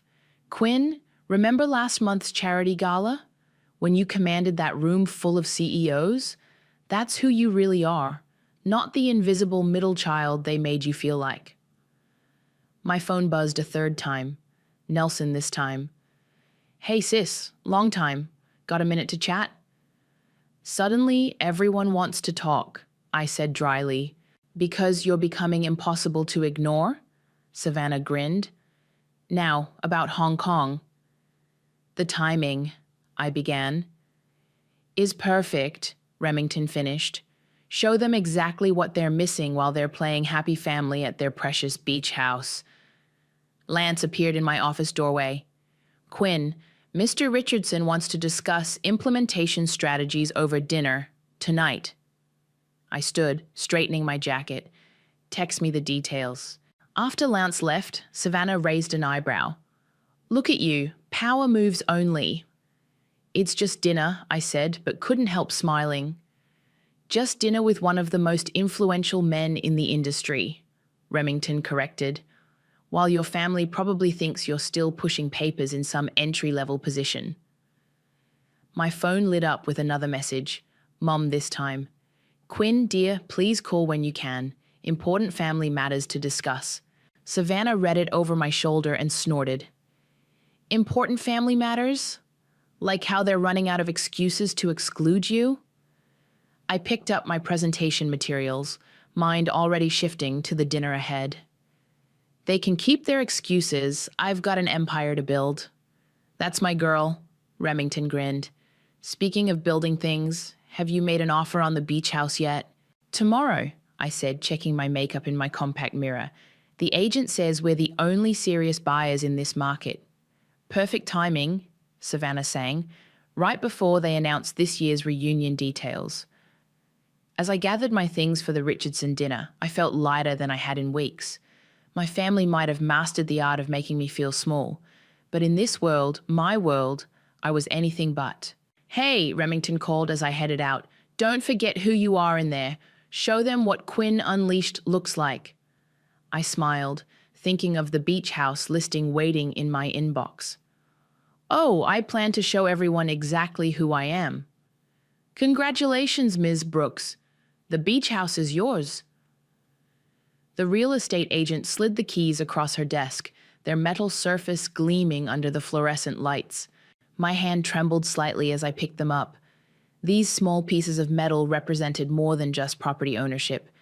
They were the keys to my past and, more importantly, my future. I can't believe you actually did it, Savannah whispered beside me, squeezing my arm. The agent smiled professionally. The paperwork will be processed by end of business day. Given the current market conditions, you've made an incredibly shrewd investment. Walking out of the office, I held the keys so tight they left impressions in my palm. My phone buzzed. Lance calling. Tell me you closed the deal, he said without preamble. Just sign the papers. Perfect timing. The The Hong Kong position is yours if you want it. Board approved this morning. I stopped walking, causing Savannah to bump into me. Already? I thought the decision wasn't until next month. Your performance at the Richardson dinner sealed it. Speaking of which, he specifically requested you lead the merger transition team. Savannah was practically bouncing with excitement, having heard both sides of the conversation. As I hung up, she grabbed my shoulders. Okay, this is literally perfect. You own their precious beach house and you're about to become an international executive. Please tell me you're going to milk this for all it's worth. My phone chimed with a text from Trinity. Family meeting this weekend about the reunion. Mom insists you come. Please? Oh, this is too good, Savannah cackled. They have no idea you own their reunion venue. Neither does the agent, I reminded her. I made sure the purchase went through my corporation name. Sneaky. I love it. She linked her arm through mine as we walked to the car. So, what's the plan? Before I could answer, Remington called. Lance just told me the news. Both pieces of news. You're going to accept Hong Kong, right? I haven't decided, I said, putting him on speaker as we drove. What's to decide? It's perfect. You can run the merger from Asia, build your international profile, and let your family stew in their regrets. Speaking of stewing, Savannah chimed in, Quinn just got summoned to a family meeting about the reunion. No way, Remington laughed. Are you going? I turned onto the coastal road, heading toward the beach house, my beach house. Actually, yes, I think it's time for a visit. The familiar drive felt different now. Every curve in the road, every glimpse of ocean between the trees belonged to me in a way it never had before. I parked in front of the sprawling Victorian home, its weathered blue paint and white trim exactly as I remembered. Savannah whistled low. I forgot how gorgeous this place is. No wonder they're desperate to keep the reunions going. Walking up the steps, I unlocked the door with my new keys. The house smelled of sea salt and memories, summer nights, family dinners, whispered conversations. But now, underneath it all, was the sweet scent of victory. My phone rang. Mom. Quinn, are you coming this weekend? Trinity said she texted you. Actually, Mom, I'm at the beach house right now. Silence. Then, what? How? The realtor said it was sold. Did she? Interesting. I walked through the living room, trailing my fingers along the familiar walls. Don't worry about it. I'll see you this weekend. I hung up before she could respond. Savannah was recording everything on her phone, barely containing her glee. That was beautiful. Absolutely beautiful. Did you hear her voice crack? Send me that video, Remington said through the speaker. I need it for posterity. I opened the French doors to the deck, breathing in the ocean air. You know what's funny? They always said I didn't understand the value of family tradition, but I'm the one who saved it. By buying it out from under them, Savannah added with a smirk. Sometimes the best revenge isn't about destroying something, I said, watching the waves crash below. It's about preserving it on your own terms. My phone buzzed again. Trinity, Nelson, and Mom in rapid succession. I ignored them all. So, Remington's voice crackled through the speaker, what's the next move, boss? I smiled, picturing the upcoming family meeting. Now we prepare for a reunion they'll never forget. Want company this weekend? Savannah offered. I make an excellent witness. No, I said, pulling out my laptop. This is something I need to do alone. But first, I have a Hong Kong acceptance letter to write. Standing on my deck, watching my ocean, I felt the last pieces of my plan falling into place. The scared little girl who used to hide in this house's corners was gone. In her place stood someone they'd never expected, someone they'd have to acknowledge at last. The sound of car doors slamming jolted me from my laptop. I'd been working on merger documents all morning, enjoying the ocean view from my new home office, when the familiar voices drifted up from the driveway. Mom, I'm telling you, Quinn was acting weird on the phone. Trinity's voice carried through the open windows. She's always weird, Nelson replied. Remember last Christmas? I closed my laptop slowly, heart pounding. They were early. The family meeting wasn't supposed to be until tomorrow. Through the window, I watched them unloading their cars like they owned the place, which, of course, they no longer did. My phone buzzed. Remington. Game time? They're here early, I texted back. Wish me luck. Show no mercy, came his instant reply. I heard the rattle of keys at the front door, followed by confused voices. Mom, your key isn't working, Trinity called out.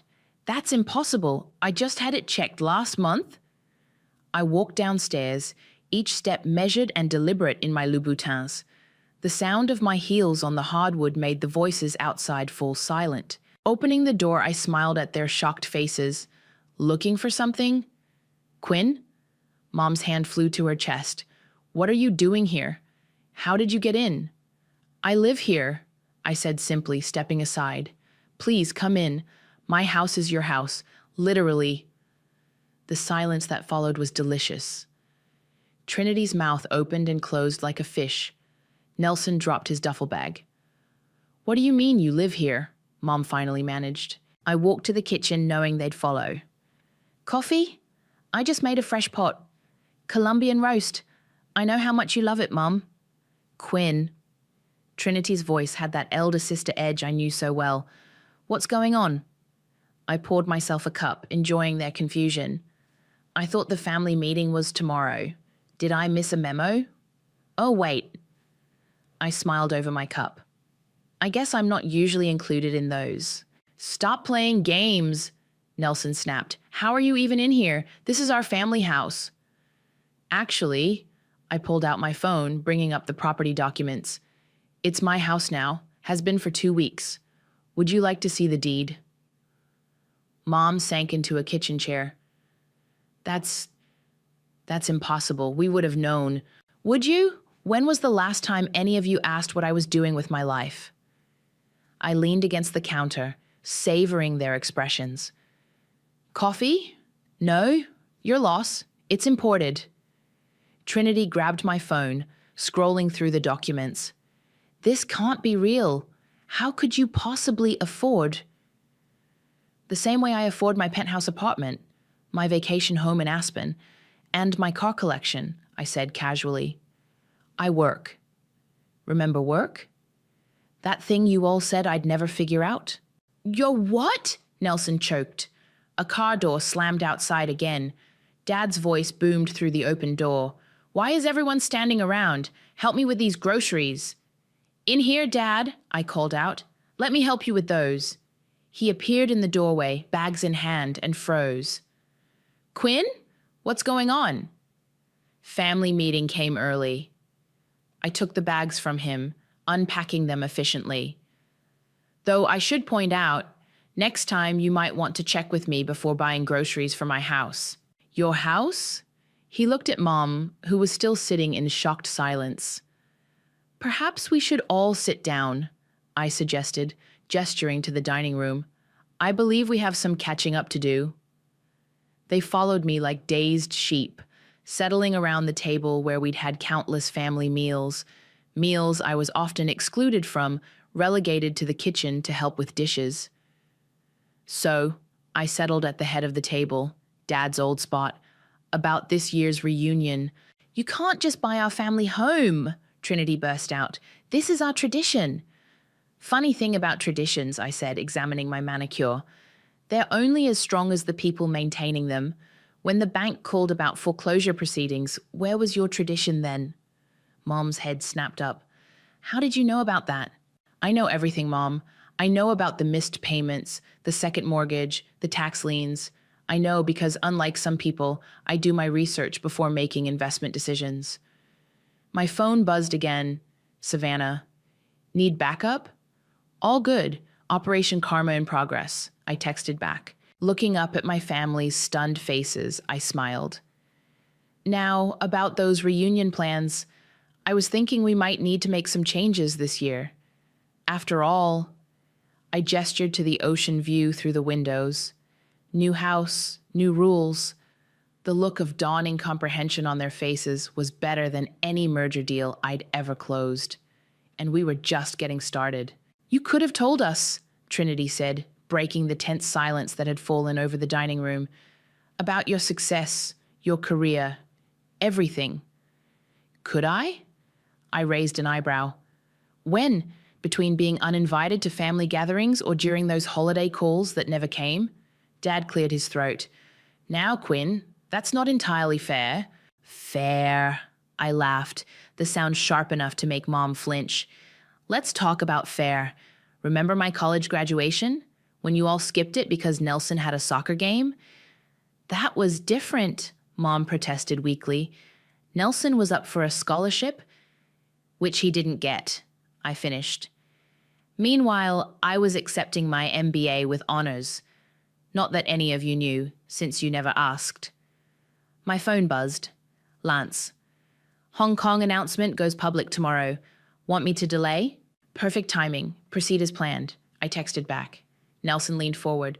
"So what now? You're going to hold this over our heads? Make us beg to use our own family house?" "Your family house?" I stood, walking to the renovated kitchen. "Come see what your family house looked like when I bought it. The rotting deck boards, the leaking roof, the outdated wiring that was one storm away from burning this place down." I opened a folder on the counter, spreading out before and after photos. 60,000 in repairs just to make it livable. Another 100,000 in renovations. Where was your family pride then? Trinity picked up a photo, her face paling. "We didn't know it was this bad." "Because none of you bothered to check. You just assumed everything would magically take care of itself, like you assumed I'd never amount to anything." Dad stood up suddenly. "That's enough. We may have made mistakes, but you're still our daughter." "Am I?" I turned to face him. "Because from where I'm standing, I've been your afterthought for 20 years. My phone lit up with a news alert. The Hong Kong announcement had leaked early. Mom's phone buzzed seconds later, her eyes widening as she read. "Vice President of International Operations?" she whispered. "Quinn, you're moving to Hong Kong?" "Among other things," I smiled, pouring myself more coffee. "The merger I just closed is worth more than this house and everything in it." Trinity grabbed Mom's phone, reading aloud. "Youngest executive in company history, revolutionary merger strategy, projected to triple market share." "Impossible," Nelson muttered. You're just Quinn." "Just Quinn," I repeated softly. "Funny how that works, isn't it? The daughter you never believed in now owns your precious beach house and runs a global division." Dad sank back into his chair. "Why didn't you tell us?"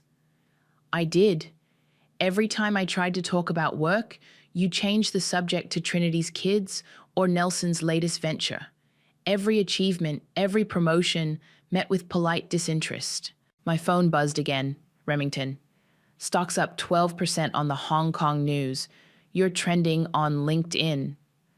Mom was still staring at her phone. "These numbers, Quinn, these are more money than you can imagine," I supplied. "Yes, they are, and that's just the beginning." "So what happens now?" Trinity asked quietly. "With the reunion? With everything?" I walked to the windows, looking out at the ocean I now owned. Now we do things differently. The reunion will happen, but under new management." "Meaning?" Nelson challenged. "Meaning I've already booked the top floor of the Four Seasons for everyone. The beach house," I turned back to them, "needs some private time with its new owner." "You're kicking us out?" Mom's voice cracked. "No, Mom, I'm showing you what it feels like to be excluded. The difference is I'm doing it with 5-star accommodations and an ocean view." Dad stood again, this time more slowly. "We deserved that, all of it. But Quinn, are you sure this is what you want?" "What I want?" I looked at each of them in turn. "What I want is 20 years of missed birthdays and ignored accomplishments. What I want is an explanation for why I was never good enough. But since I can't have those things, I pulled out a stack of hotel reservations, sliding them across the table. I'll settle for watching you all realize exactly what you missed out on. Trinity picked up a reservation, gasping at the sweet description.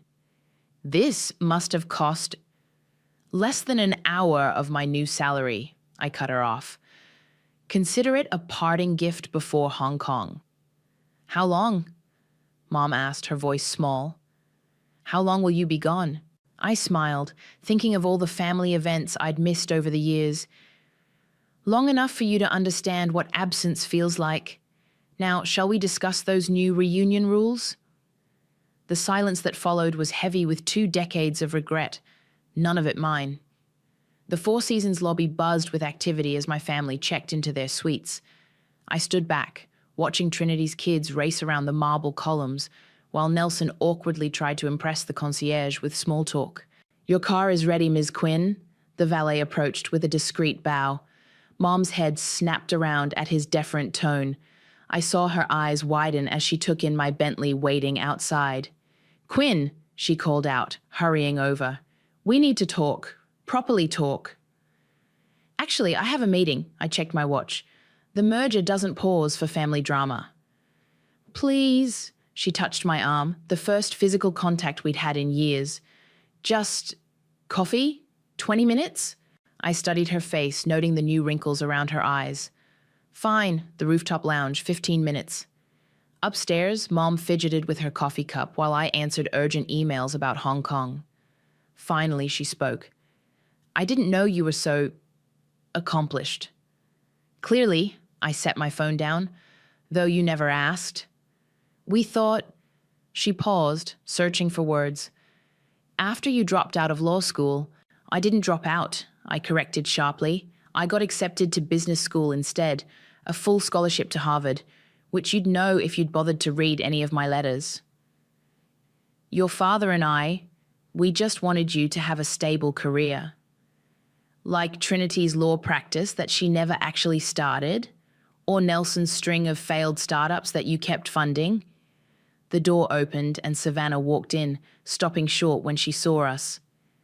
Oh, sorry, I can come back. No, stay, I waved her over. Mom was just explaining why they never believed in me. Mrs. Brooks, Savannah nodded coolly.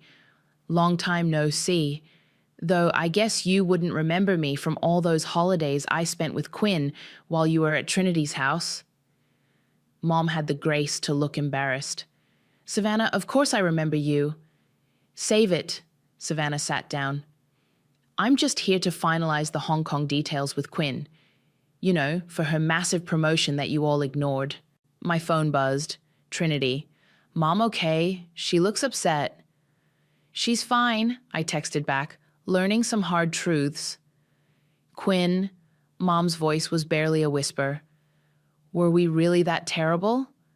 Savannah snorted, but I held up a hand. You weren't terrible, Mom. You were indifferent, which was worse. We can fix this, she pleaded. Now that you know I'm successful, I finished. Now that I have money and power and influence, that's not fixing things. That's just changing your mind because I proved you wrong. The door opened again, Dad this time. Your mother's been gone a while. Oh. Join us. I gestured to an empty chair. We're having a lovely chat about family dynamics. He sat heavily. Quinn, about the beach house. Already done, I cut him off. The back taxes are paid, the liens are cleared, and the property is fully renovated. You're welcome. That's not, he started. Not what you meant? I smiled tightly. No, it never is. Savannah opened her laptop. Quinn, we need to finalize your Hong Kong housing allowance. They're offering 3 options. The penthouse in Victoria Harbour, I said, without looking. I already decided. Mom's coffee cup clattered. Penthouse? Did you think international executives live in studio apartments? Savannah asked sweetly. My phone lit up with another text. Nelson. Family dinner tonight? My treat? Can't, I replied. Board dinner at Le Bernardin. Quinn? Dad leaned forward. We know we messed up, But pushing us away now, buying the beach house, moving to Hong Kong, is this really the answer? I stood, smoothing my skirt. The beach house isn't about pushing you away. It's about taking control of something you never thought I deserved. As for Hong Kong, I smiled. That's just good business. When will we see you? Mom's voice cracked. I'll be back for holidays. I gathered my things. Maybe, if I'm not too busy running my division. Savannah stood with me, her face triumphant. Don't worry, Mrs. Brooks. I'm sure Trinity will keep you updated on all the family news. She always has before. As we walked out, I heard Mom start to cry. Part of me wanted to turn back, to comfort her like I always had. But that part was getting smaller every day. You okay? Savannah asked in the elevator. I checked my reflection in the mirrored walls, adjusting my designer blazer. Never better. Ready for that board dinner? Born ready, she grinned. Though I have to ask, are you really going to make them stay at the hotel all reunion week? I smiled as the elevator doors opened. Oh, that's just the beginning. Wait until they see what I have planned for Christmas. The reunion dinner at the Four Seasons Ballroom was everything I'd orchestrated it to be.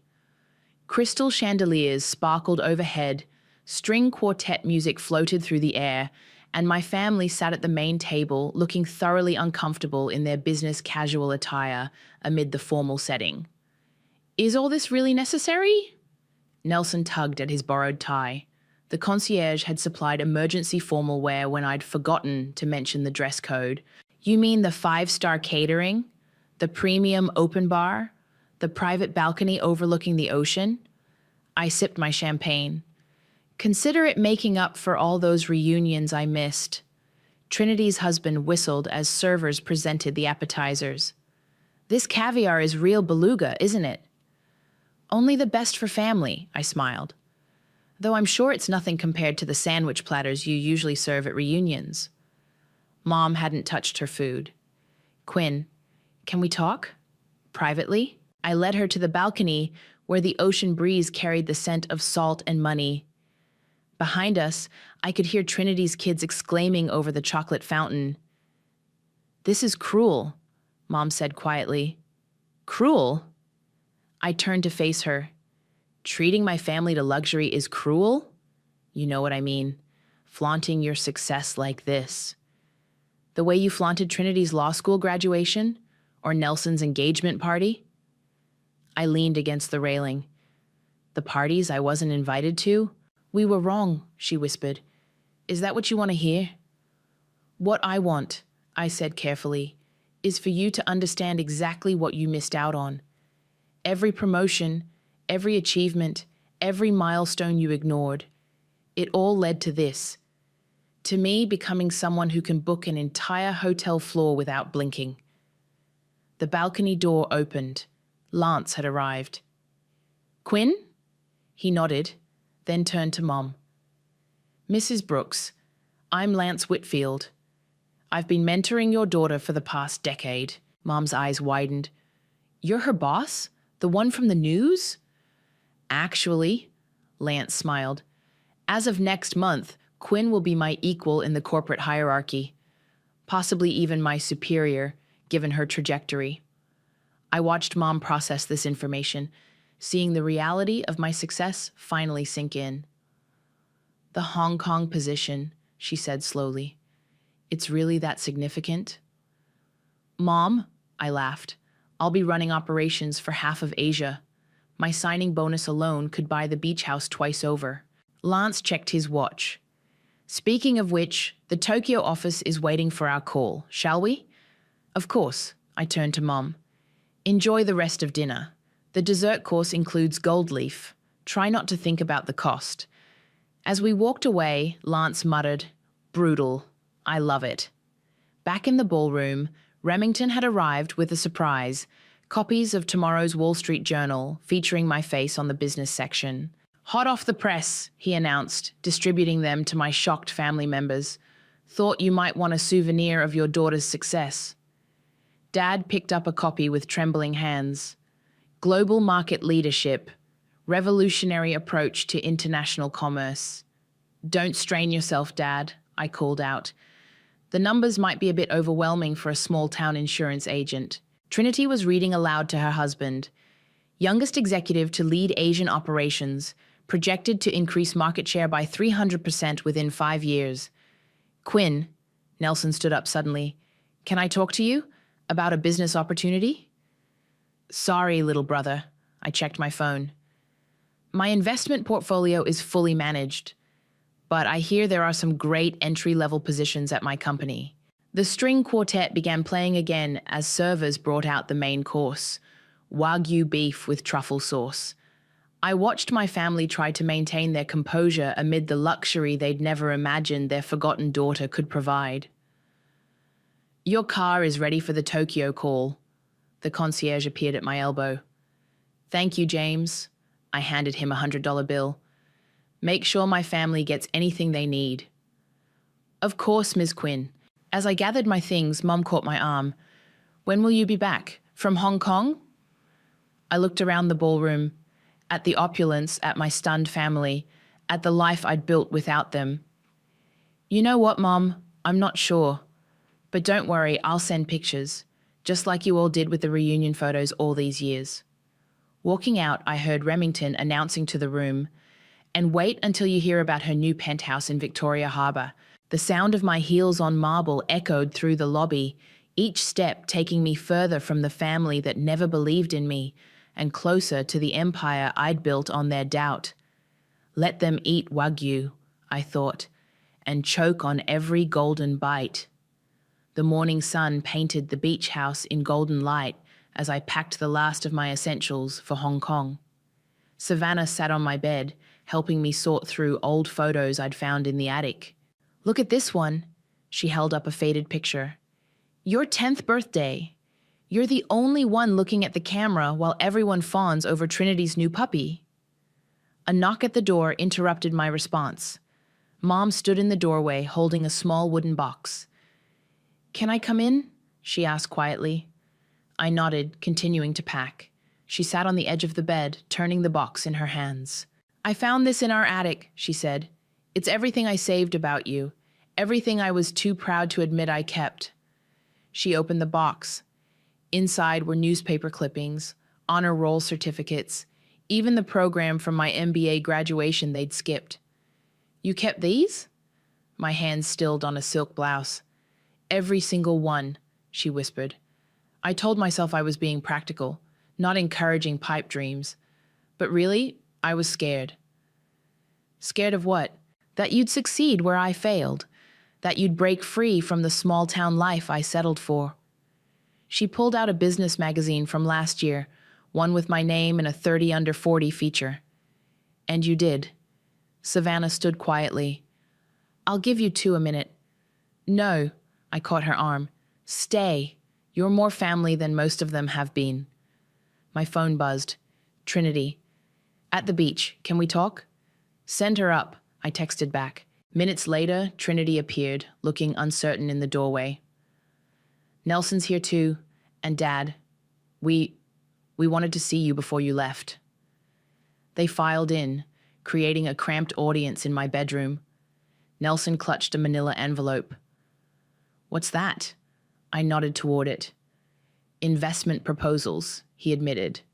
But not for me, for the beach house. We've all contributed, if you'll let us. I raised an eyebrow. I don't need your money.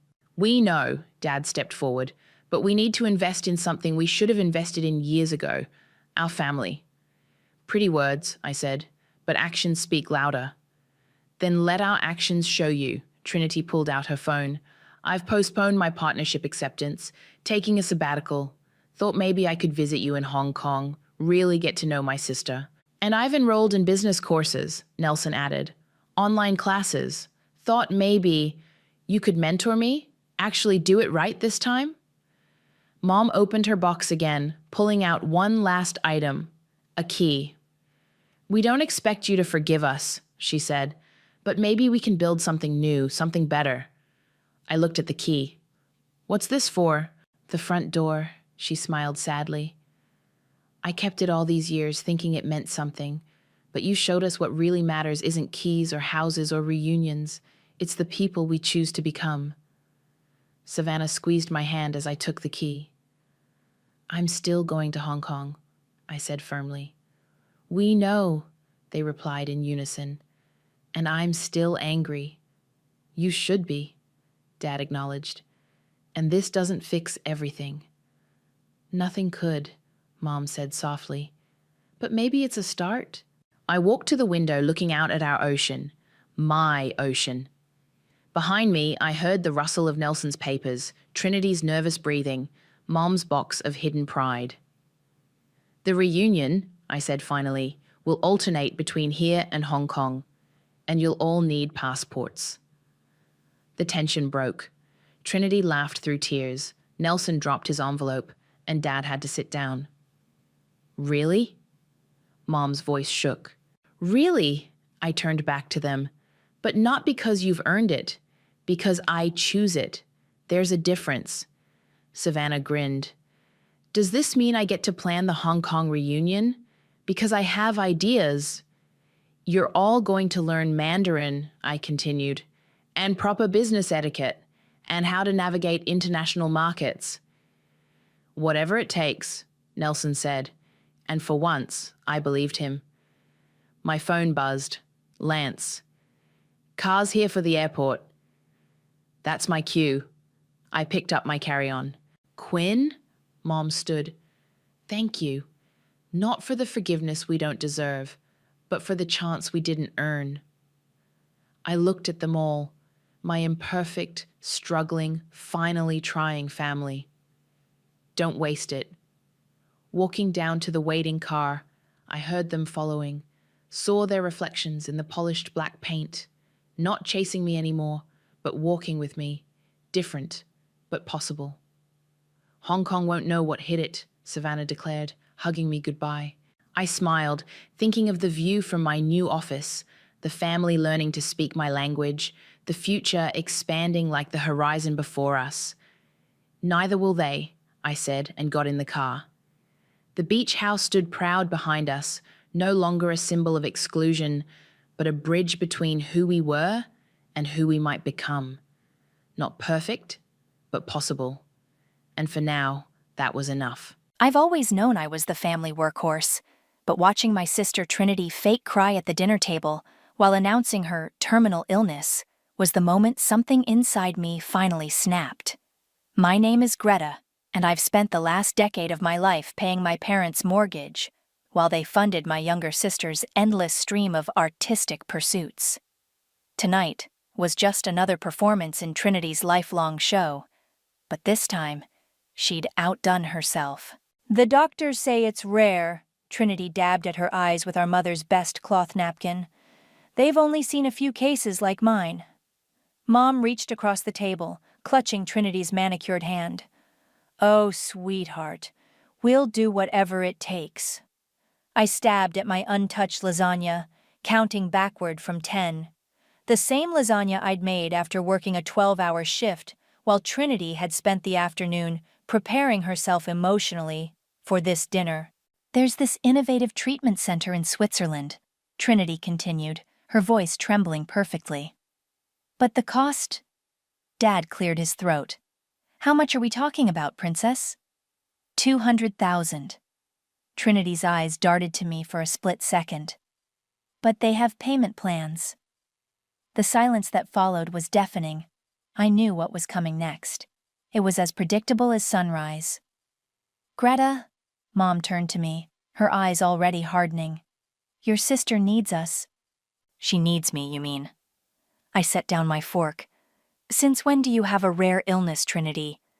You seemed fine at Christmas. It came on suddenly, she whispered. The pain. Some days I can barely. Which hospital diagnosed you? Trinity's lip quivered. Greta, how can you be so cold? Your own sister. Answer the question. I can't believe you're interrogating me right now. Trinity pushed back from the table, chair scraping against hardwood. Mom, Dad, I knew she wouldn't understand. She's always been jealous of me. Dad raised his hands. Now, girls. Jealous? I laughed. Of what? Your failed art gallery? Your yoga teacher certification that you never finished? Or maybe the organic soap business that mysteriously went bankrupt? Stop it! Mom slammed her hand on the table.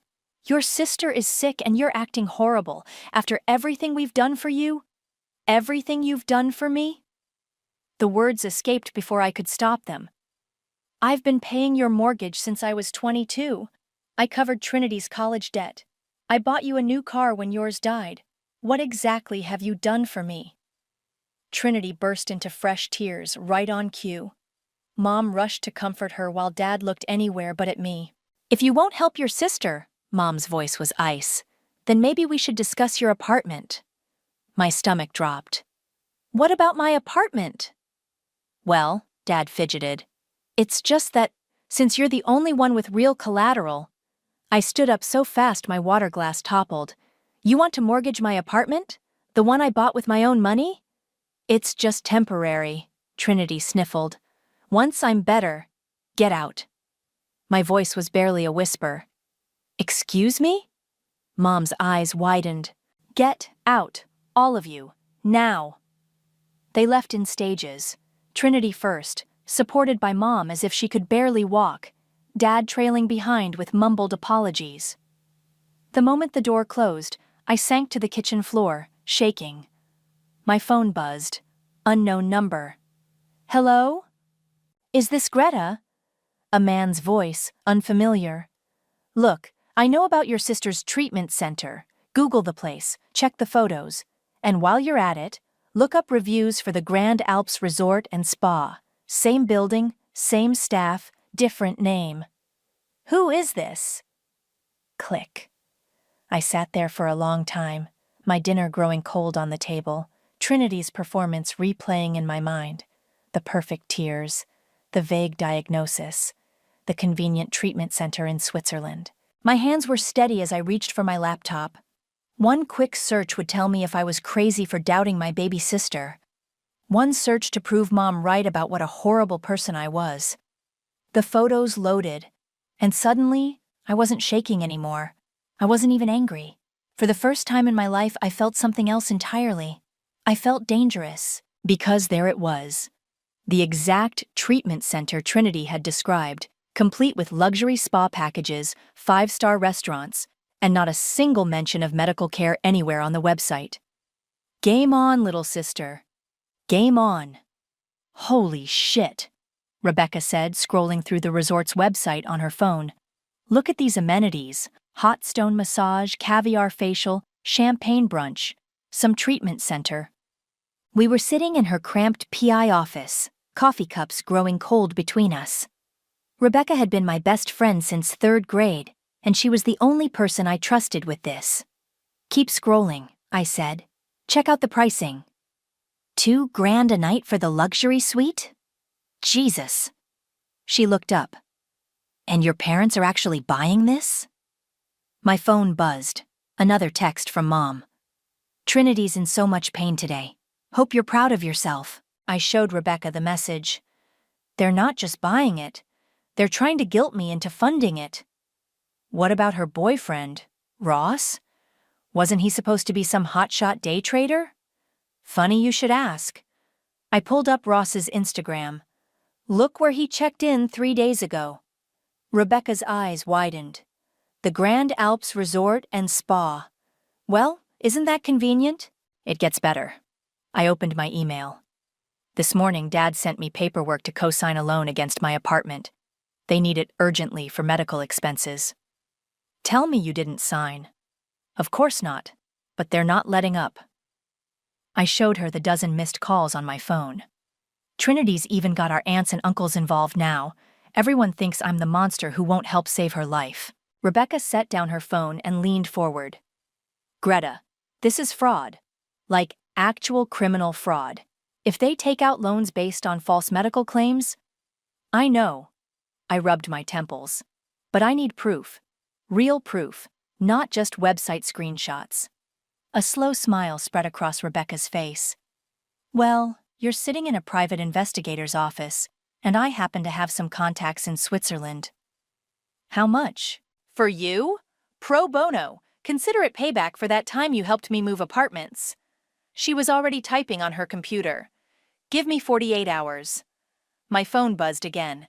Trinity this time. Having a really rough day. The doctors say stress makes it worse. Thanks for adding to my suffering. Below the text was a photo of her looking pale and drawn, clearly filtered. Look at this bullshit, I showed Rebecca. She glanced at the photo, then opened Instagram. Interesting, because 20 minutes ago, she posted this in her stories. There was Trinity, glass of wine in hand, looking perfectly healthy at some rooftop bar. The post was tagged, "Living my best life." She probably forgot I have a Finsta account that follows her, Rebecca smirked. Amateur move. My hands were shaking. I need to confront her. Not yet. Rebecca grabbed my arm. Let me dig first.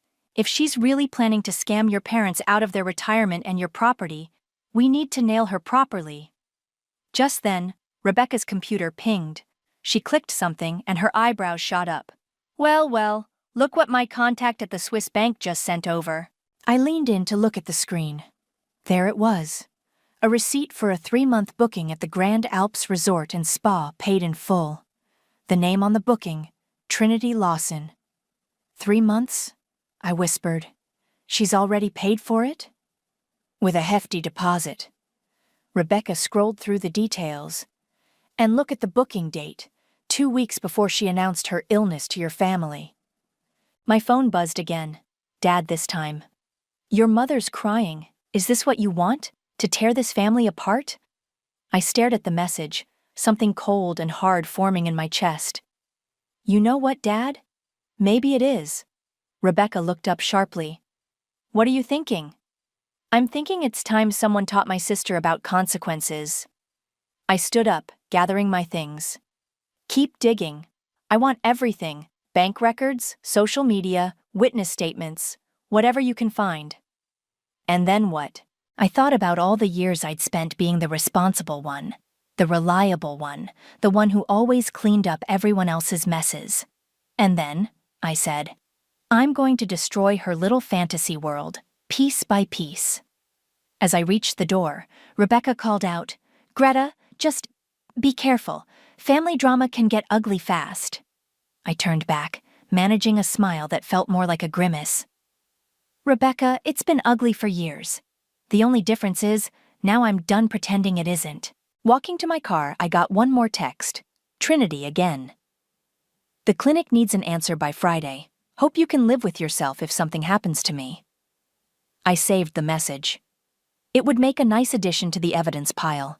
Game on, indeed. You should see her, wasting away in that hospital bed, I overheard Mom telling our neighbor in the driveway. The doctors are doing everything they can, but I gripped my steering wheel tighter, fighting the urge to jump out and expose the lie.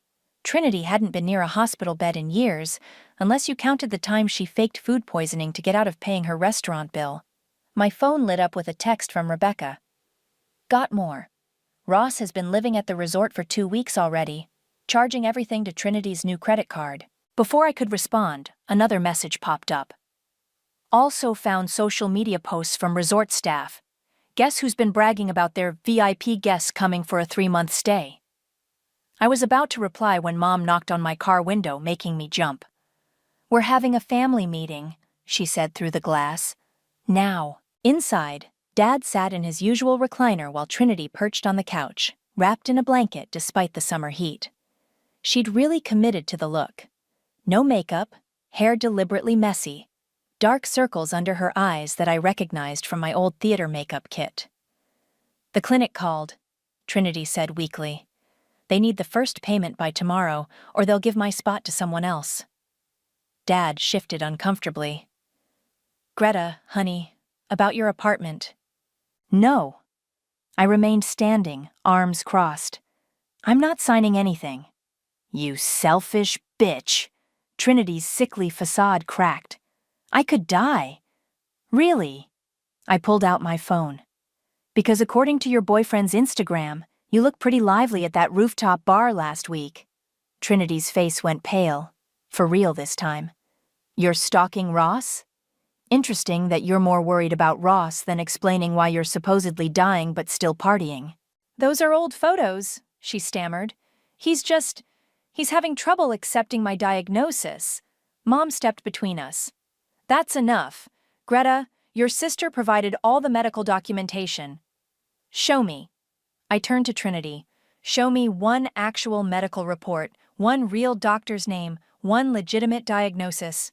Trinity burst into tears, right on schedule. I can't believe you're doing this to me. She ran upstairs, sobbing theatrically. Are you happy now? Mom's voice could have frozen hell. She was finally opening up about her treatment, and you ruined it. Opening up? I laughed. You mean lying through her teeth? Dad stood up. Greta, please, we're talking about your sister's life. No, we're talking about my apartment, my money, my future. Again. Family helps family, Mom snapped. Really? Where was that attitude when I needed help with college? Or when I worked 2 jobs to pay your mortgage? That was different. Because it was me? The words hung in the air like smoke. Because I'm not the precious golden child? Before they could respond, voices drifted down from upstairs. Trinity was on the phone, probably thinking we couldn't hear. It's all falling apart, Ross. She knows something. No, I don't know how. Well, what am I supposed to do? The resort needs the deposit tomorrow, or... No, don't you dare bail on me. We planned this together. I watched my parents' faces as Trinity's words reached them. For a moment, just a moment, I saw doubt flicker in their eyes. Then Mom shook her head. She's delirious from the pain. You're making everything worse. My phone buzzed. Rebecca again. Got the smoking gun. Bank statements show Trinity and Ross planning this for months. Want to see? I looked at my parents. Really looked at them. Dad, avoiding eye contact, already reaching for his checkbook. Mom, her face set in familiar lines of denial. You know what? I headed for the door. Keep the medical documentation. In fact, gather all of it. Every report, every diagnosis, every receipt. Because when this all comes crashing down, and it will, you're going to need to explain to the police exactly how you got scammed by your perfect daughter. Is that a threat? Mom's voice shook. No, Mom, it's a promise. Outside, I texted Rebecca back. Send everything and book me a flight to Switzerland. Her response came quickly. Already did. You leave Thursday. I started my car, watching Trinity's bedroom window. She was visible now, pacing, still on the phone, gesturing angrily. No sign of the frail invalid she'd played downstairs. My phone lit up one last time. A message from Dad. Please don't do anything rash. We can work this out as a family. I thought about all the family dinners where Trinity announced her latest project that needed funding. All the times I'd covered for her lies. All the sacrifices demanded of me while she lived consequence-free. You're right, Dad, I typed back. This is a family matter. And it's time for some family truth. I hit send and pulled away from the curb, leaving Trinity's performance and my parents' willful blindness behind. Next stop? Switzerland. I'll do it, I told my parents over speakerphone. I'll help pay for Trinity's treatment. The relief in Mom's voice was palpable. Oh, sweetheart, thank you. I knew you'd come around. I sat in my home office staring at my flight confirmation to Switzerland while Rebecca worked on her laptop across from me. She raised an eyebrow at my performance. Just send me the clinic's payment details, I continued, keeping my voice steady. I want to handle the transfer myself. Trinity has all the information, Dad said. She'll text you everything. Right on cue, my phone buzzed with Trinity's message, account numbers, routing information, and payment instructions for the Alpine Medical Institute. Rebecca turned her laptop to show me what she'd found. Identical bank details for Grand Alps Resort's luxury package bookings. I'll take care of it tomorrow, I promised my parents. First thing in the morning. After hanging up, Rebecca let out a low whistle. You're getting good at this. I learned from the best. I forwarded Trinity's message to Rebecca's work email. Add it to the evidence file. Already done. She clicked through some documents. Speaking of evidence, look what I found. She showed me photos from the resort's social media. Ross lounging by an infinity pool, date stamped 3 days ago. In the background, staff prepared for some kind of event. They're hosting a wellness influencer retreat next week, Rebecca explained. Guess who's on the guest list? She pulled up an email confirmation. Trinity's name was there, listed as a lifestyle and healing advocate. She's not even trying to hide it anymore, I said. That's not all. Rebecca opened another file. Remember Trinity's college fund? The one your parents emptied for her art gallery venture? Don't remind me. They sold their boat to cover the losses. Well, I traced where that money actually went. She showed me a series of transfers. She used it to buy into a pyramid scheme. Lost everything in 2 months. My phone buzzed again. Trinity. Did you send the money yet? The clinic needs it ASAP. Tomorrow morning, I texted back. First thing. Rebecca watched me carefully. You okay? I thought about the time Trinity totaled my first car and convinced our parents it was my fault. About the Christmas she announced her engagement to steal attention from my promotion. About every time she'd played them like fiddles while I watched from the sidelines. I'm done being okay, I said, pulling up my own laptop. Show me what else you found. For the next hour, Rebecca laid out everything. Trinity's secret credit cards, Ross's involvement in previous scams, the trail of lies leading to this moment. By midnight, we had a solid case. Your flight's in 10 hours, Rebecca reminded me. You should get some sleep. One more thing. I opened my banking app and made a show of setting up a transfer. Taking a screenshot, I sent it to my parents and Trinity. Payment ready for morning confirmation. Love you all. The responses were immediate. Mom. We're so proud of you, sweetheart. Dad. That's our girl. Trinity. Knew you'd do the right thing, sis. Rebecca read over my shoulder. They really think you're going through with it? They think what they want to think. I closed my laptop. Just like always. The detective in Switzerland is ready, Rebecca said. He'll meet you at the resort tomorrow night. My phone lit up one last time. A family photo from Mom. Trinity in the middle, looking frail and brave, our parents hugging her. The caption read, "Family is everything. So grateful for everyone's support during this difficult time." I showed Rebecca. Share that one with the detective too. Already did. She stood up, gathering her things. You sure you want to go through with this? Once you start, there's no going back. I thought about the photo, about Trinity's practiced pose, about our parents' proud smiles, about all the years I'd spent being the responsible one while she played them for fools. Trinity wants to be the center of attention? I smiled. I'll give her all the attention she can handle. After Rebecca left, I packed my bag. Comfortable clothes, hidden camera, all the evidence we'd gathered. My phone kept buzzing with grateful messages from family members, all praising my change of heart. Tomorrow, they'd learn what a real change of heart looked like. I set my alarm and tried to sleep, but Trinity's voice kept echoing in my head. Knew you'd do the right thing, sis. Oh, Trinity. You have no idea what the right thing looks like. But you will. Very soon. The Grand Alps Resort was exactly as luxurious as its website promised. I checked in under a fake name, wearing a wide-brimmed hat and sunglasses. Rebecca's idea.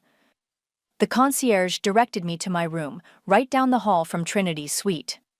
Your sister won't last a week here, a gravelly voice said behind me. I turned to find Detective Owens, the local investigator Rebecca had contacted. We've seen this scam before. Rich kids playing sick to milk their families dry. She's not rich, I said, just entitled. Even worse. He handed me a small camera. Wear this when you confront her. We'll need evidence. A burst of familiar laughter echoed from the pool area. Through the window, I spotted Trinity lounging in a bikini, cocktail in hand, Ross massaging her shoulders.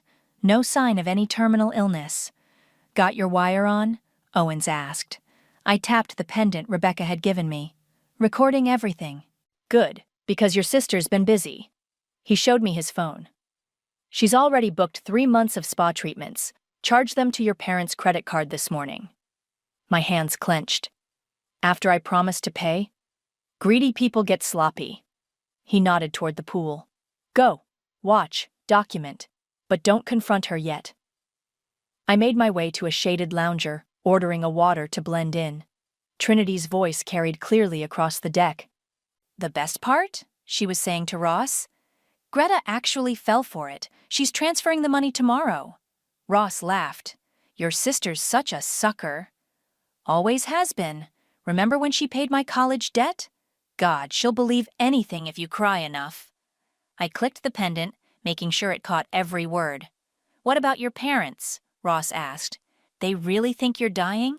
Trinity stretched luxuriously. Mom's already planning my miracle recovery. 3 months here, then I'll go home cured.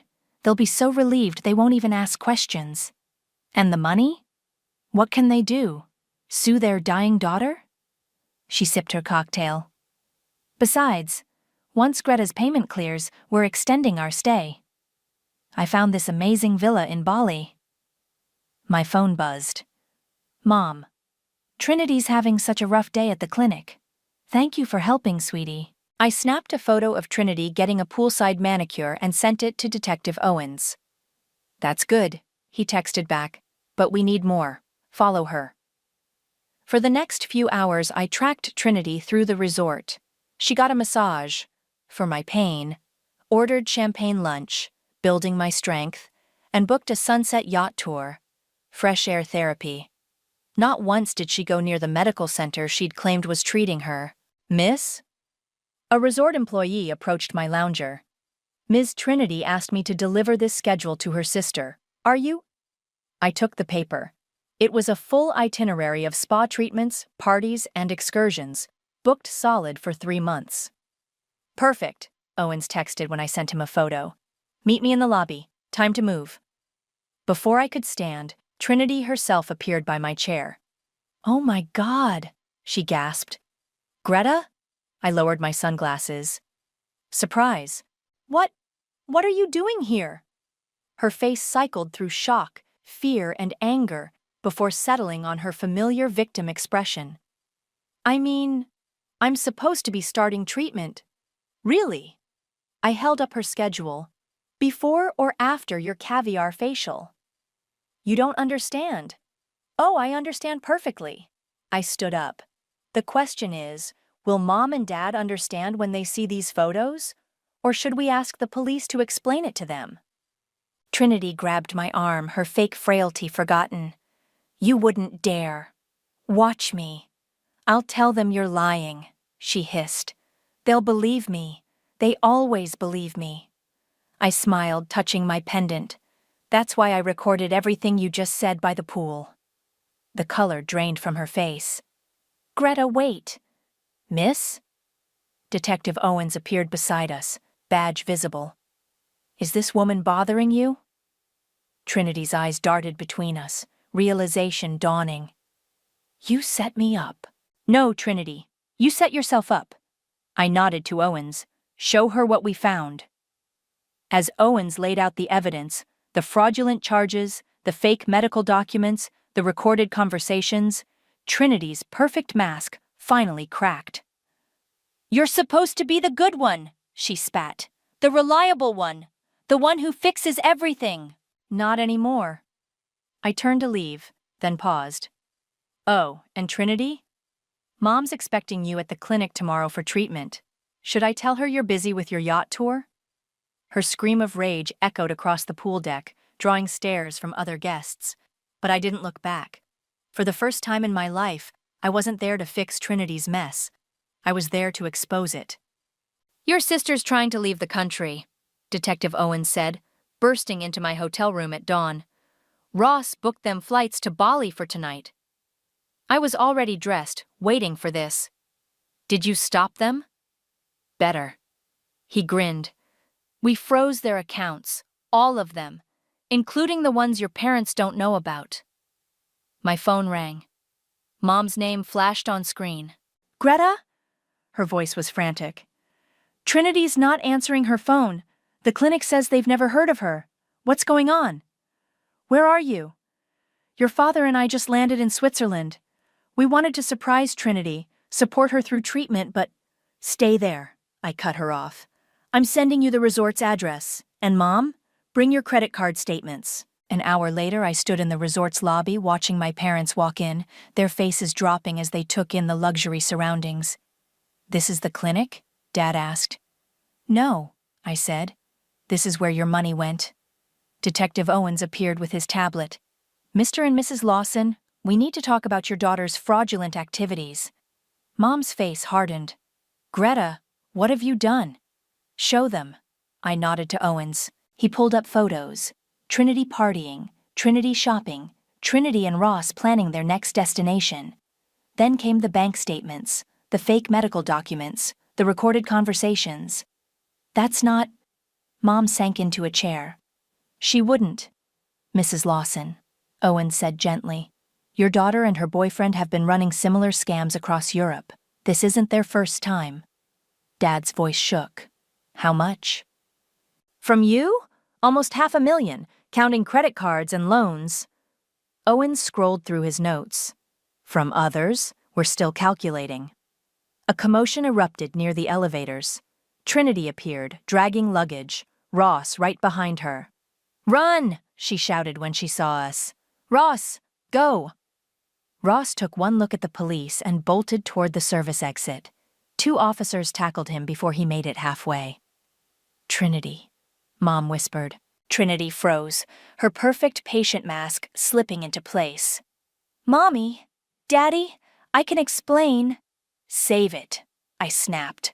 The performance is over. You bitch. She lunged at me, all pretense gone. You ruined everything. Officers grabbed her arms as she thrashed and screamed. I ruined everything? I stepped closer. Who maxed out Dad's credit cards? Who faked cancer to steal their retirement? Who's been lying to everyone for years? They wanted to believe me, she spat. They always believe me over you because you're boring, reliable, nothing special. Mom made a choked sound. You're right, I said quietly. They always believed you. But guess what? The police don't. Owens stepped forward. Trinity, you're under arrest for fraud, theft, and conspiracy. No, she turned to our parents. Mom, Dad, please, Greta's lying. I'm sick, I really am. Dad wouldn't look at her. Mom was crying. Show them your medical records, I challenged. Show them one real doctor's note. Trinity's face contorted. I hate you. I've always hated you. Miss Perfect, Miss Responsible. Take her, Owens ordered. As the officers led Trinity away, she kept screaming, Mom! Dad! Don't let them do this! I'm your baby! Your special girl! Her voice faded down the hallway. Ross was already gone, escorted out the back. Mom crumpled the credit card statements in her hands. How could she? Because you let her, I said. Because you always let her. Greta. Dad reached for me. We never meant... Don't. I stepped back. Don't say you never meant for this to happen. You made it happen. Every time you believed her lies. Every time you took her side. Every time you made me pay for her mistakes. We're so sorry, Mom whispered. Sorry doesn't cover my mortgage payments. Sorry doesn't repay my savings. Sorry doesn't fix 20 years of choosing her over me. Owens touched my shoulder. They'll need to make statements at the station. I nodded, suddenly exhausted. Go with him. Sort out the charges. Figure out how much she stole. And you? Dad asked. I'm going home. My real home. Not the one you mortgaged to fund Trinity's lies. Please, Mom stepped forward. We need you. No, I said. You needed me to fix things, to pay bills, to clean up Trinity's messes. But that's over now. I walked away, their voices calling after me. But for the first time, I didn't turn back, didn't try to help. Didn't try to fix anything. Let them figure it out themselves. I had my own life to live. The courtroom fell silent as Trinity walked in, wearing a plain gray dress instead of her usual designer clothes. Gone was the fake pallor and theatrical weakness. Now she just looked small and angry. "All rise," the bailiff called. Rebecca squeezed my hand as we stood. She'd flown in for the hearing, bringing a thick folder of evidence she'd gathered. Mom and Dad sat on the opposite side of the room, both looking decades older than they had a month ago. "How are you holding up?" Rebecca whispered. Before I could answer, Trinity's lawyer approached us. "Ms. Greta, my client would like to speak with you before we begin." "No. She's your sister." "Was," I corrected.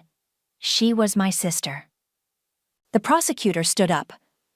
"Your Honor, we have evidence of systematic fraud spanning 3 years, multiple victims, and international jurisdictions." Trinity's lawyer jumped in. "My client is willing to make full restitution." "With what money?" I couldn't help asking. "The money she stole?" "Order," the judge warned. The prosecutor displayed bank statements on the courtroom screen.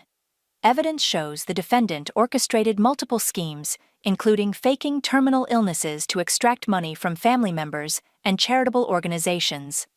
Photos appeared: Trinity at luxury resorts, Trinity shopping in Paris, Trinity and Ross planning their next con. Mom started crying. Dad just stared at the floor. "Furthermore," the prosecutor continued, "we have recorded evidence of the defendant admitting these crimes were premeditated." My pendant recording played through the courtroom speakers, Trinity's voice clear and cruel. "Greta actually fell for it. She'll believe anything if you cry enough." Trinity spun around to face me. "You recorded me? Your own sister?" "The defendant will face forward," the judge ordered. The evidence kept mounting: fake medical documents, fraudulent loan applications, Trinity's social media posts bragging about her luxury lifestyle while supposedly dying. "Your Honor," Trinity's lawyer tried again, "my client recognizes the severity of her actions." "Because she got caught," I said loudly. "Ms. Greta," the judge warned, "please refrain from commentary." Trinity stood up suddenly. "I want to make a statement." Her lawyer tried to stop her, but she pushed past him to face the court. "I did it," she announced. "I faked being sick. I took the money. But you don't understand. They made me this way." She pointed at our parents. They always loved Greta more. Perfect Greta. Responsible Greta. I had to be special somehow. "That's not true," Mom sobbed. "Isn't it?" Trinity's voice rose. "Who paid your bills? Who fixed your problems? Who was your favorite before I learned how to make you love me?" "Sit down," her lawyer hissed. "No, you all want the truth? Here it is. I'm glad I did it. I deserved that money. I deserved everything I took, and I'd do it again." The judge's gavel cracked like a gunshot. "That's enough." Trinity wasn't finished. She turned to me, eyes blazing. "You think you've won? You think this makes you better than me? At least I lived. At least I had fun. What did you ever do except work and pay bills and be boring?" "I stayed honest," I said quietly. "I stayed real." "The defendant will be seated," the judge ordered, "or be removed from this court." Trinity sat, but her words hung in the air like poison. The judge shuffled his papers. "Given the defendant's admission of guilt and apparent lack of remorse, I'm prepared to deliver sentencing." Rebecca gripped my hand again as Trinity's punishment was announced: 5 years in prison, full restitution to all victims, mandatory psychiatric evaluation. "No!" Mom tried to stand, but Dad held her back. Trinity showed no reaction until the bailiff approached with handcuffs. Then she started screaming, "Mom! Dad! Don't let them take me! Greta, please! I'm your sister! Your little sister!" The same words she'd used 1,000 times to get her way. But this time, nobody moved to help her. As they led her out, she made one final threat. "This isn't over. You'll regret this, Greta. You'll miss me. You'll all miss me." The courtroom emptied slowly. Mom and Dad left without looking at me. Rebecca gathered her files. "Want to get a drink?" she asked. "Actually," I said, "I want to go home and sleep. Really sleep, for the first time in years. No more midnight calls for money? No more emergencies to fix? No more sister to save?" I watched Trinity's last threat echo down the hallway. "No," I said. "No more sister at all." Outside, reporters waited with cameras and microphones, but I walked past them, head high, Rebecca beside me. I was done telling other people's stories. Time to live my own. My phone buzzed during breakfast. Mom's number. "Delete," Rebecca suggested, pouring more coffee. She'd stayed over after helping me repaint my apartment, my way of reclaiming the space my family had tried to mortgage. I silenced the phone but didn't delete the message. It joined hundreds of others. Apologies, explanations, guilt trips. Dad's latest was about Trinity doing well in prison, whatever that meant. "You haven't answered any of them," Rebecca noted. "Nothing to say."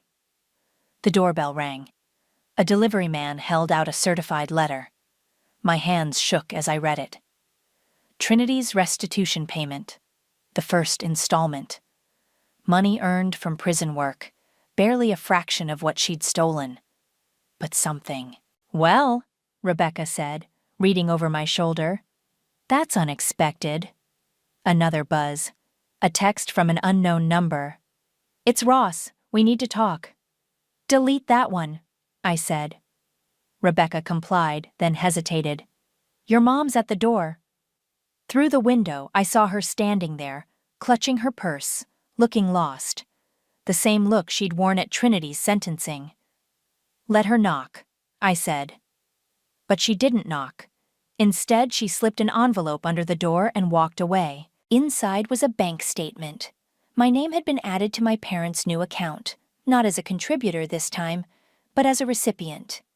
They'd been depositing money monthly, paying back everything I'd given them over the years. "Huh," Rebecca said. "Looks like they're actually trying." "Too late." "Is it?" Before I could answer, my phone lit up with a news alert. Local woman exposes international luxury resort scam ring. The article detailed how my evidence against Trinity and Ross had helped uncover a larger fraud network. "Detective Owens sent that," Rebecca said. "He says you helped save other families from being conned." I set down my coffee. "I need some air." Outside, Mom was still in the parking lot, sitting in her car. She rolled down her window as I approached. "I'm not here to make excuses," she said quickly, "or ask for forgiveness." "Then why are you here?" "To give you this." She handed me a small box. Inside was her grandmother's ring, the one she'd always promised to Trinity. "I don't want it." "I know." She pulled out another envelope. "These are Trinity's letters from prison. She doesn't know I'm showing you." I read them silently. Pages of rage, blame, self-pity, until the last one. Something different. "I don't know how to be real," Trinity had written. "Greta always knew who she was. I just knew how to pretend." "She's in therapy now," Mom said softly. "Actually talking, not performing." "Good for her. We're in therapy too, your father and I." She twisted her wedding ring. "Learning why we failed you both so badly." A lump formed in my throat. "I have to go." "Wait." She pulled out one final paper. "Remember that loan you wouldn't co-sign for Trinity's treatment?" I nodded. "We took it anyway. Used our house as collateral." She handed me the document. "We're selling the house to pay it back, moving into a small apartment." "Mom." "No, let me finish. We're not asking for help this time, or forgiveness, or anything. We just..." She wiped her eyes. "We just want you to know we finally understand what we did. To you, to Trinity, to ourselves." I stood there holding the papers, feeling the weight of decades shifting. "I can't fix this," Mom said. "Can't make it right. But I can stop making it worse." She started her car. "That's what I learned from you." As she drove away, Rebecca appeared beside me. You okay? I looked at everything in my hands: the restitution check, the bank statement, Trinity's letters, the family ring. A lifetime of complications reduced to paper and gold. You know what? I said. I think I am. What are you going to do? I pulled out my phone, deleted the hundreds of unread messages, and started fresh. Dear Mom, I typed. I got your payment. Thank you. I can't promise forgiveness yet, but I can promise honesty. If you can too, maybe we can start there. I hit send, then turned to Rebecca. Want to help me make a donation?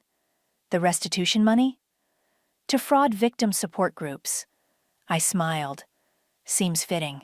We walked back inside, leaving the ring in Mom's car. Some things couldn't be fixed with family heirlooms or prison apologies or therapy revelations, but some things didn't need fixing. They just needed to be real.